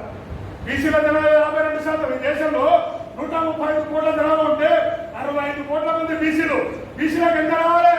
సగం. విద్య, ఉద్యోగ, రాజకీయ రంగాల్లో బడ్జెట్లో సగం వాట దక్కాలి. కానీ రాజ్యాంగం స్ఫూర్తి అని ఒకటి గ్రహించండి. ఈడబ్ల్యూఎస్ రిజర్వేషన్ తెలంగాణ గ్రహించబోతుంది. గ్రహించండి. ఏడాదిన్నర కింద పార్లమెంట్ లో ఈడబ్ల్యూఎస్ రిజర్వేషన్ బిల్ పాస్ అయింది. అక్రమాలకు 10%. మోడీ దాన్ని తీసుకొచ్చిండు, పాస్ చేసిండు. ఎప్పుడైనా ఈ రాష్ట్రంలో, ఈ దేశంలో అగ్రవర్ణాలకు రిజర్వేషన్ కావాలని ఉద్యమం నడిచినాయి, పోరాటాలు నడిచినాయి. కానీ బీసీలకు, ఎస్సీలకు రిజర్వేషన్ కావాలని బీసీల కోసము మాన్యవర్ కౌన్సిలర్ లాలూ ప్రసాద్, ములాయం సింగ్, నితీష్ కుమార్, జాజుల శ్రీనివాస్ గౌడ్, లేకుంటే అశోక్, ఎంతో మంది మహాత్మా జ్యోతిరావు పూలే పోరాటం చేశాడు. బీసీలు పోరాటం చేస్తేనేమో రిజర్వేషన్ బిల్లు పాస్ కాదు. అగ్రవర్ణాలకు ఎవరు ధర్నా లేదు, నిరాహార దీక్ష లేదు, ఇట్లా మీటింగ్ లేదు. 10% రిజర్వేషన్ బిల్ పాస్ అయింది. ఓకే, ఆ రిజర్వేషన్ బిల్లుకు పార్లమెంట్ లో కాంగ్రెస్ వ్యతిరేకించిందా, సపోర్ట్ చేసిందా? సపోర్ట్ చేసింది. టీఆర్ఎస్ సపోర్ట్ చేసింది, సిపిఐ సిపిఎం సపోర్ట్ చేసింది, జగన్మోహన్ రెడ్డి సపోర్ట్ చేసిండు, తెలుగుదేశం సపోర్ట్ చేసింది. ఎందుకు? పార్టీలు వేరైనా ఎజెండా ఒకటే, అగ్రవర్ణాలు లాభపడేది కాబట్టి సపోర్ట్ చేసిండు. కానీ ఆ బిల్లు రాజ్యాంగ స్ఫూర్తికి వ్యతిరేకం. ఎట్లా వ్యతిరేకం? రిజర్వేషన్ ఎట్ చేయాలి? ఎడ్యుకేషనల్ బ్యాక్వర్డ్, సోషల్ బ్యాక్వర్డ్ కే రిజర్వేషన్ చేయాలంటే రాజ్యాంగం. చాలా ఇంపార్టెంట్ పాయింట్ చెప్తున్నాయి, అర్థం చేసుకోండి. Educational backward and social backward అంటే 3000 సంవత్సరాలుగా విద్యకు దూరమైన జాతులు, కులం పేరు మీద అవమాన గురైన జాతులు, ఇద్దరికి మాత్రమే రిజర్వేషన్ అంటే ప్రాతినిధ్యం ఇవ్వాలి, లేదా జనాభా ప్రాతిపాదికన ఇవ్వాలనేది రాజ్యాంగంలో. కానీ ఆర్థిక ప్రాతిపాదికన రిజర్వేషన్ ఇవ్వాలని భారత రాజ్యాంగంలో లేదు. భారత రాజ్యాంగానికి వ్యతిరేకంగా ఈడబ్ల్యూఎస్ రిజర్వేషన్ వస్తే అగ్రవర్ణ పార్టీలు అన్ని కుమ్మకైనాయి. జెండాలు వేరే, ఎజెండా ఒకటే, జెండాలు వేరే, ఎజెండా ఒకటే. ఇప్పుడు కేసీఆర్ అన్యాయం చేస్తున్నాడు, కానీ కాంగ్రెస్ స్పందించదు, బండి సంజయ్ స్పందించడు, సిపిఐ సిపిఎం స్పందించదు. యూనివర్సిటీలో వామపక్ష విద్యార్థి సంఘాలు నోరిప్పవు. తెలవాలా తెలుసు. ధరలు, పెట్రోల్ ధరలు పెడితే ధర్నా చేస్తారు, గ్యాస్ ధరలు పెడితే ధర్నా చేస్తారు. కానీ రిజర్వేషన్ గురించి అన్యాయం అయితే మీ నోరు ఏమైంది? ఎందుకు ఇప్పటిలో చెప్తా. చిన్న ఎగ్జాంపుల్, నా ఇంటి దగ్గర కుక్కర్ నుంచుకున్నా, అది నా కోసమే ఉంటుంది. నేను బీఫామ్ ఇస్తే 12 మంది నమ్మడం ఎస్టీలు ఎమ్మెల్యేలు, 2 ఎంపీలు, 18 మంది ఎస్సీ ఎమ్మెల్యేలు, 4 ఎంపీలు. వీళ్ళు కేసీఆర్ కు పెంపుడు కుక్కలు. డాక్టర్ బాబాసాహెబ్ అంబేద్కర్ ఏమంటారంటే వాచ్డాగ్. బాబాసాహెబ్ అంబేద్కర్ ఈ రిజర్వేషన్ కోరుకోలేదు, సపరేట్ నియోజకవర్గాలు అన్నాడు. కానీ గాంధీ అడ్డుపడి ఉమ్మడి నియోజకవర్గాలు వచ్చినాయి. ఉమ్మడి నియోజకవర్గాలు వస్తే కుక్కలు సంచాలు తయారవుతారు. సపరేట్ నియోజకవర్గాలు ఉంటే స్వామివాడ సర్దార్ బాబు అన్న శివరాం మహారాజ్ తయారయ్యేవాళ్ళు. అది సపరేట్ నియోజకవర్గాన్ని అడ్డుకునేవాడు గాంధీ. కాబట్టి ఈ దేశంలో మన ఎజెండాను సపోర్ట్ చేసే వాళ్ళు లేరు. మన ఎజెండాకు మనమే నాయకత్వం వహించాలి, మనం రాజకీయ ఉద్యమం మీద తీసుకోవాలి. ఇవాళ ఒక్క పార్టీ కూడా స్పందించలేదంటే మీరు ఓకే. మీకు చాలా మంది అనుకుంటారు బీసీ సోదరులు. ఒక ప్రశ్న, మోడీ బీసీ బీసీ ఉండి ఎవరు రిజర్వేషన్ పాస్ చేసిండు? అగ్రవర్ణాలకు బీసీలో 52% అమలు చేయలేదు. ఎందుకు చేయలేదు? మోడీ బాహుబలి సినిమాలో ప్రభాస్ లాగా బీజేపీ సినిమాలో ప్రభాసే. దర్శకుడు ఎవరు బీజేపీకి? ఆర్ఎస్ఎస్ మోహన్ కల్వర్. ఏంటోడు మోహన్ కల్వర్ బిల్లు రాసిచ్చిండు, పార్లమెంట్ బిల్ పాస్ అయింది.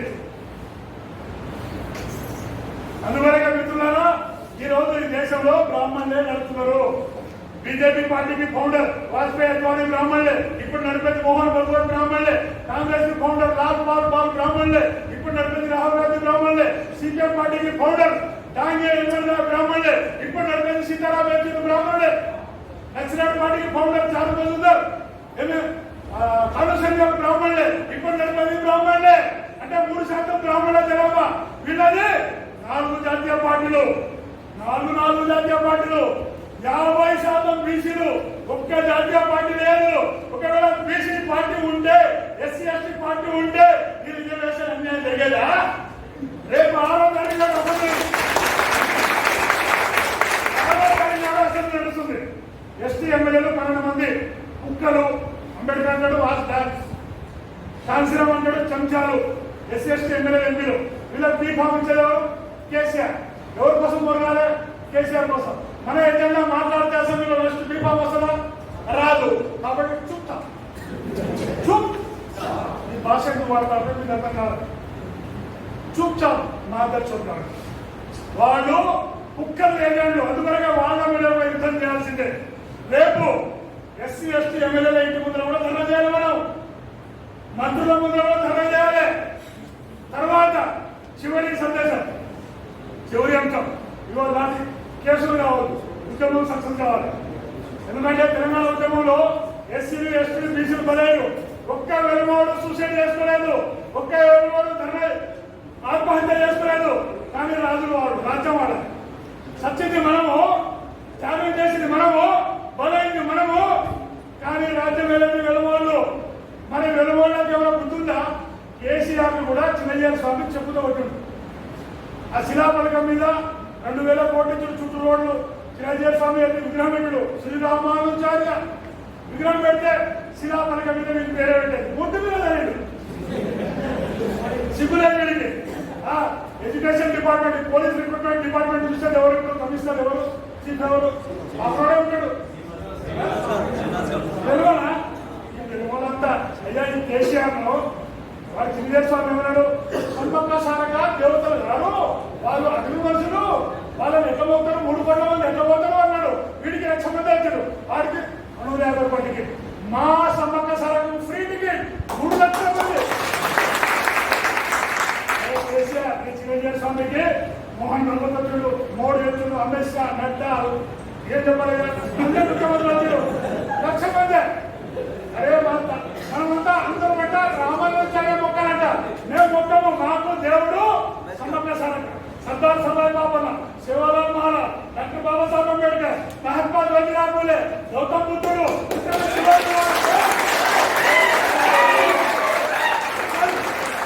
కేసీఆర్ గురువు బాబు కూర్చున్నారు. సోమేష్ కుమార్ చీఫ్ సెక్రటరీ వీళ్ళంతా కంగారు అర్థం చేసేసాను. చివరి సందేశం, ఇగో కేసులు తీసుకుని రావద్దు, శాంతియుతంగా ఉద్యమం చేయాలి. డాక్టర్ బాబాసాహెబ్ అంబేద్కర్ బుద్ధుడి మార్గదర్శకంలో పోవాలి. చిన్న పిట్టి కేసు అయినా జాబ్ రిమార్క్ వస్తుంది, మేము ముందరుంటాం.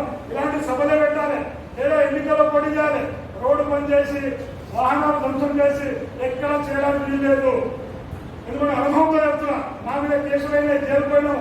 ఎక్కడైనా పూలే అంబేద్కర్ బుద్ధుడి మార్గంలోనే శాంతియుతంగా ఏ పోరాటం, మైండ్ పోరాటం, ఓట్ల పోరాటం, మానసిక సిద్ధాంత పోరాటం చేయాలి.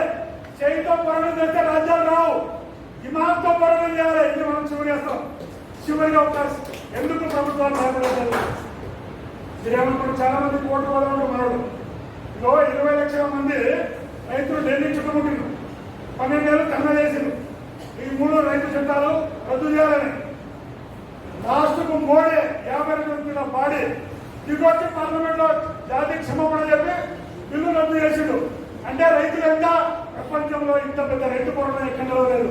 20 లక్షల మంది ఢిల్లీని 12 నెలలు పోరాటం చేసి 50 గంటల ఇచ్చుకు 2 ఇంచులు చేసి పడేసాడు. కేసీఆర్ కూడా మనము కోర్టు చివరి చేస్తాం. కోర్టు కాదు, మునుగోడులో KCR SC ST constable, SC ST BC constable, SI అభ్యర్థులు వర్సెస్ ఈ పోరాటం కేసీఆర్ పడిగా. రేవంత్ రెడ్డికి తిరిగలేదా? 7-8 రోజులే రేవంత్ రెడ్డి కూడా అర్థం కాదు పాపం. ఎట్లంటే కాంగ్రెస్ పార్టీకి ఓనర్ ఎవరు, పట్టదారు ఎవరు, యజమాని ఎవరు? రాహుల్ గాంధీ బాబుడు.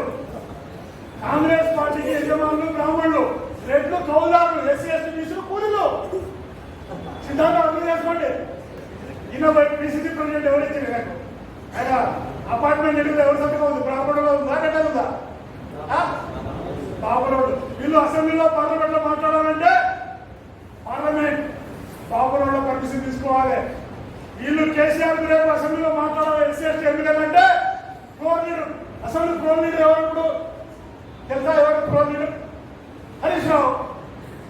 ఏ ఎమ్మెల్యే డిబేట్ డిస్కస్ చేయాలి అసెంబ్లీలో ఎస్సీ ఎస్టీ కానిస్టేబుల్ ఎస్ఐలకు అన్యాయం జరిగింది అని మన ఎమ్మెల్యే ఎవరికైనా నేను అసెంబ్లీలో మాట్లాడతా అంటే ఎవరు పర్మిషన్ తీసుకోవాలి? హరీష్ రావు. మీరేమంటారు? మన ఎస్సీ ఎస్టీ ఎమ్మెల్యేలు చాలా పెద్దగా నేనంటున్నాం ఎప్పుడు కుక్కలు దేవుడు వాచ్ డాన్స్. అందువరకే మిత్రులారా రిజర్వేషన్ రక్షణ కోసం కదండి ఇవాళ ఈ మీటింగ్ ఎస్పీ ఇంటెలిజెన్స్ లో పోతుంది. 7వ తారీఖు నాడు చలో మునుగోడులో పర్మిషన్ కు అశోక్ సార్ అండ్ మా ముఖ్య సంతోష్ ఉపయోగం. తర్వాత మా సంఘం నుంచి డాక్టర్ నరేంద్ర పవార్ ఇక్కడ పిహెచ్డీ చేసినాడే ఆయన ఇన్ఛార్జ్ ఉన్నాడు. మేము మాత్రం సరెండర్ గా మిగతా ఎమ్మెల్సీ ఇస్తే నామినేషన్ పదవి ఇస్తే సరెండర్ అవుతారు. మేము శివాజీ మహారాజ్ వారసులము, మేము డాక్టర్ పూలే అంబేద్కర్ వారసులము. మేము సరెండర్ కాము, ద్రోహం చేయము. దీనికోసమే సత్తము. 7వ తారీఖు నాడు మీరు మునుగోడుకు వస్తారా లేదా చెప్పండి. ఇంటెలిజెన్స్ వస్తారా? 12 గంటలకు రాష్ట్రం లేదు. ఒక దగ్గర కూర్చొని ఇట్లా మాట్లాడుకుని రావాలి. కేసీఆర్ కు గడ్డపై కాల్చి వీళ్ళకి వాద్యం పెట్టాయి. నెక్స్ట్ 13వ తారీఖు 13 అసెంబ్లీ నడుస్తుంది. 13 నాడు 12 గంటలకు ఆర్ట్స్ కాలేజీలో తమలో వాళ్ళు చలో అసెంబ్లీ ఉంటాం. అడ్డుకుంటారు. అడ్డుకుంటే ఎవరు ఓడిపోయారు? అరే మీ అసెంబ్లీ వరకు వస్తే అరే శ్రీలంకలో ప్రజలు పార్లమెంట్లో చొచ్చుపడితే శ్రీలంక అధ్యక్షుడు ఎక్కడ మారిపోయాడు? ఎక్కడ మారిపోయాడు? అనుకుంటే బస్సా గిద్దరు అట్లనే కేసీఆర్ చలో అసెంబ్లీ పేరు మీద నేను దగ్గరికి వస్తున్నాం. ఎక్కడ అడ్డుకుంటే అక్కడ ఆగిపోతాము. అడ్డుకుంటే అది ఓడిపోయినట్టు. తమ్ముంటే చర్చ అసెంబ్లీలో చర్చ చేయాలి. నువ్వు రిజర్వేషన్ వ్యతిరేకి. రిజర్వేషన్ ఎవరు? బ్రాహ్మణులకు అగ్రవర్ణాలకు వాళ్ళ జనాభా దామోషణ చేయాలి. ఆర్థిక ప్రాతిపదికన కాదు. ఎవరు జనాభా ఉంటుందో వాళ్ళకి రిజర్వేషన్. అందువల్లనే రాజ్యాంగాన్ని రక్షించుకుందాం. భారత రాజ్యాంగాన్ని కాపాడుకుందాం. రిజర్వేషన్ హక్కులు మా జన్మ హక్కు. జై భీమ్, జై పూలే. వాళ్ళ పైన మాట్లాడతా. ఇక్కడ మీరందరూ ఎందుకు వచ్చారు అంటే మీలో ఉన్నటువంటి నెగ్లిజెన్స్ వల్ల వచ్చారు. నెగ్లిజెన్స్ వల్ల ఎటువంటి రావడం అండి? మనలో నెగ్లిజెన్స్ ఉంది కాబట్టి వాళ్ళే కాదు. Number 1 point. రెండవది, ఇవాళ ప్రభుత్వాలు ఇష్టారాజ్యంగా వ్యవహరిస్తున్నాయంటే కారణం ఏంటంటే మనలో చైతన్యం లేకపోవడం. మూడవది ఏమిటి? ఎందుకు అందరూ ముందుకు రావడం లేదంటే భయం. మనిషిలో నెగ్లిజెన్స్ ఉన్నది, మనిషిలో చైతన్యం లేదు, మనిషిలో భయం ఉన్నది. ఈ మూడింటి కారణంగా మనకంటే ఊళ్ళల్లో ఉన్నటువంటి చదువుకున్నలే మనం ఇంత చదివినా కూడా ఒక 10 మందిని కూడా ప్రభావితం చేయలేని పరిస్థితులు ఉంటుంది. ఏదో సర్టిఫికేట్ చదువుతున్నాం, ఫస్ట్ పడిపోయినాం, ఏదో పోయినాం, కట్ చేసుకొని పోయినాం, ఏదో రాసినాం, వచ్చినాయి ఒక 60-70 మార్కులు వచ్చినాయి. 10th పాస్ అయినాం, ఇంటర్మీడియట్ పోయినాం, ఇంటర్మీడియట్ అయిపోయింది, డిగ్రీ పోయినాం, డిగ్రీ అయిపోయింది, ఇక్కడికి వచ్చినాం. ఇది అయిపోయినాక నోటిఫికేషన్ కూడా అప్లై చేసినాం. కానీ నువ్వు ఒక విద్యార్థిగా నువ్వు డ్యూటీ చేసినావు అనేది మీరు ప్రశ్నించుకోవాలి. బట్ ఇక్కడ మన ప్రోగ్రాం కాసేపు కొద్దిగా ఓపికతో ఉండాలి. మనిషికి ఓపిక ఉంటే ఏదైనా సాధించవచ్చు. ఓపిక. పోలీస్ డిపార్ట్మెంట్ వాళ్ళు ఉన్నారు, గణేష్ నిమజ్జనం ఉంది, ఎన్ని గంటల వాడు ఉంటారు? కొద్దిగా పోతే నైట్ వరకు. నిజంగా పోలీస్ డిపార్ట్మెంట్ అంటే నైట్ వరకు కానీ ఒక కుక్క బతుకులా ఉంది. పోలీస్ డిపార్ట్మెంట్ అంటే భయం. నువ్వు డ్రెస్ వేసుకుంటే 100 మందిలో కంటే కూడా నువ్వు ముందుకు పోయే ధైర్యం పోలీస్ డిపార్ట్మెంట్ ఇస్తారు. ఒక సంతోషం తప్ప పోలీస్ డిపార్ట్మెంట్ ఏం పిల్లలు. సంపాదించి సక్రమంగా సంపాదించాలి ఉంటారు. కానీ గవర్నమెంట్ ఉద్యోగం అనేది ఒక ధైర్యం, గవర్నమెంట్ ఉద్యోగం అనేది ఒక గౌరవం. గవర్నమెంట్ ఉద్యోగం అంటే గౌరవం అండి, జీతం కాదు, గౌరవం. రేపు నీకు ఎస్ఐ జాబ్ వచ్చింది, నీకు ఎంతమంది పిల్లలు ఇస్తారు వస్తారు చెప్పండి? ఒక్కొక్కరికి ఒక 40 ఫోన్ కాల్స్ వస్తాయా? ఒక ఎస్ఐ జాబ్ కొడితే ఒక 40 మంది పిల్లలు ఇస్తామని వస్తారు. ఒక కానిస్టేబుల్ కొడితే 20 మంది వస్తారు. ఏది కొట్టకపోతే ఉస్మాన్ యూనివర్సిటీలో పైన పట్ట కింద పట్ట. కాబట్టి మీకు ఇవాళ ఈ కాన్సెప్ట్ బేసిస్లో అసలు ఏంటి రిజర్వేషన్ల ఉద్యోగం ఏంటి, నిజంగా అన్యాయం ఎక్కడ జరుగుతుంది? ఇవాళ ఎస్ఐ కానిస్టేబుల్ లో మొదలైన పంచాయతీ రేపు టెంటర్ రావచ్చు, రేపు గ్రూప్ రావచ్చు, రేపు ఎంసెట్ రావచ్చు. ఈక్వాలిటీ అంటున్నారు, నిజంగా ఈక్వాలిటీ వచ్చిందా? ఈక్వాలిటీ? ఒక పటేల్ ఇంటికి పోతే మనకు అది పక్కన కూర్చోబెట్టి కంచంలో అన్నం పెడతారా? కాబట్టి కంచంలో అన్నం పెట్టిన రోజు, క్యాస్ట్ సిస్టమ్ లేకుండా పెళ్లిళ్ళు జరిగిన రోజు రిజర్వేషన్ లో వద్దని నేనే ఉద్యమం చేస్తాను.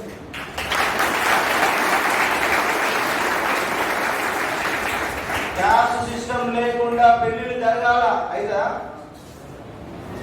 డబ్బు లేకపోతే మనవేయం పిల్లలు, డబ్బు లేకపోతే సేమ్ క్యాస్ట్ అయినా పిల్లలు మన పరిస్థితి వస్తుంది. కాబట్టి మనము ఇక్కడ మీకు ఇవాళ ఒక మానసికంగా మీకు ఎంత చైతన్యం కావాలా, జీవితంలో మనం ఏం చేయాలా, ఒక ఫ్యాకల్టీ మీరు ఒక టీచర్గా మీకు ఏం చెప్పాలో చెప్తా. రిజర్వేషన్ పంచాయతీ వదిలిపెట్టాం, 100% వస్తుంది.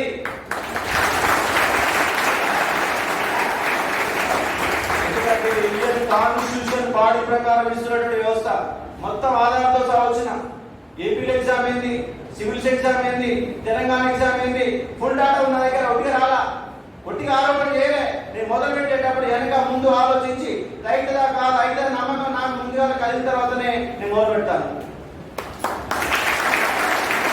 మీరు ఈ కాన్సెప్ట్ వరకు అందరూ దయచేసి ఫోన్లు సైలెంట్ పెట్టి జోలు పెట్టుకోండి. ఎందుకంటే అది పైకి చూడడానికి కింది చూడాలి, పైకి చూడడానికి కింది చూడాలి.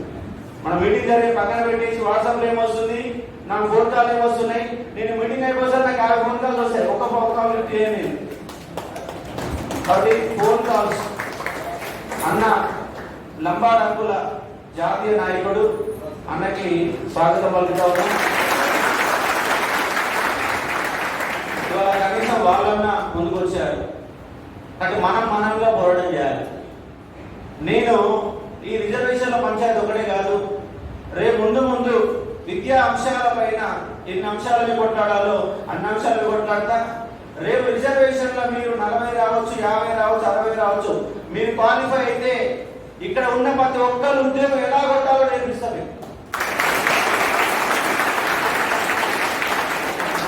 కావాల్సింది మానసిక చైతన్యం, శారీరక చైతన్యంతో పాటు మానసిక చైతన్యాన్ని పొందగలిగితే ప్రపంచాన్ని జయించవచ్చు. కష్టం ఏమి కాదు. ఇవన్నీ ఉదాహరణతో సహా అన్వేషిస్తాను. దయచేసి ఓపికతోని ఫోన్లు పక్కన పెట్టండి, స్విచ్ ఆఫ్ పెట్టండి, దరిద్రం పోతుంది. లేదా సైలెంట్ పెట్టి జోలు పెట్టుకోండి. మళ్ళీ వాట్సాప్ ఏమొచ్చింది, ఫేస్బుక్ ఏమొచ్చింది అటు చూసి చేయడం కాదు. నిలబడ్డ వాళ్ళు నిలబడండి, ఏం కాదు. పోలీస్ డిపార్ట్మెంట్ వచ్చినాక 20 గంటలు నిలబడాలా. ఇప్పుడు మీరు నిలబడే ఒక గంట సేపే. కానీ మన సమస్యలు మనం పరిష్కరించుకోవాలంటే మన ఫస్ట్ ఓపిక కావాలి. ఇప్పుడు ఎన్నో క్లాసులు వదిలిపెట్టి దాకా వచ్చాను. ఎందుకంటే సమస్య ఉంది, జన్యు ఉంది. నాలాంటి వాళ్ళు పట్టించుకోకపోతే పట్టించుకునేవాడు ఎవరు ఉండడు. దానిపై మనం ముందుకు వచ్చాం, ప్రశాంతంగా కొనసాగిద్దాం. అన్న జాజుల శ్రీనివాసరావు కూడా ఇక్కడికి ఆ బీసీ సంఘం తరఫున ఆయన కూడా వస్తానని చెప్పాడు. మరికొంతమంది కూడా రావడానికి అవకాశం ఉంది. ఎందుకంటే మనకు టైం సెట్స్ ఎప్పుడు కూడా మెయింటైన్ చేయడం ఎవరికి ఉండదు ఇండియాలో.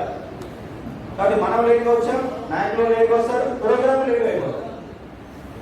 మొత్తం మీద సమస్య ఏం చేద్దాం, ఎలా పరిష్కరించుకుందాం, ఏం చేస్తే పరిష్కారం అయింది అన్న అంశాలు కూడా రౌండ్ టేబుల్ అంటేనే సమాలోచన, స్పీచ్లు కూడా కాదు, సమాలోచన. అందరూ అభిప్రాయం చెప్పాలా, మంచి చెప్పాలా, చెడు చెప్పాలా, నీతి చెప్పాలా, న్యాయం చెప్పాలా, అన్యాయం చెప్పాలా.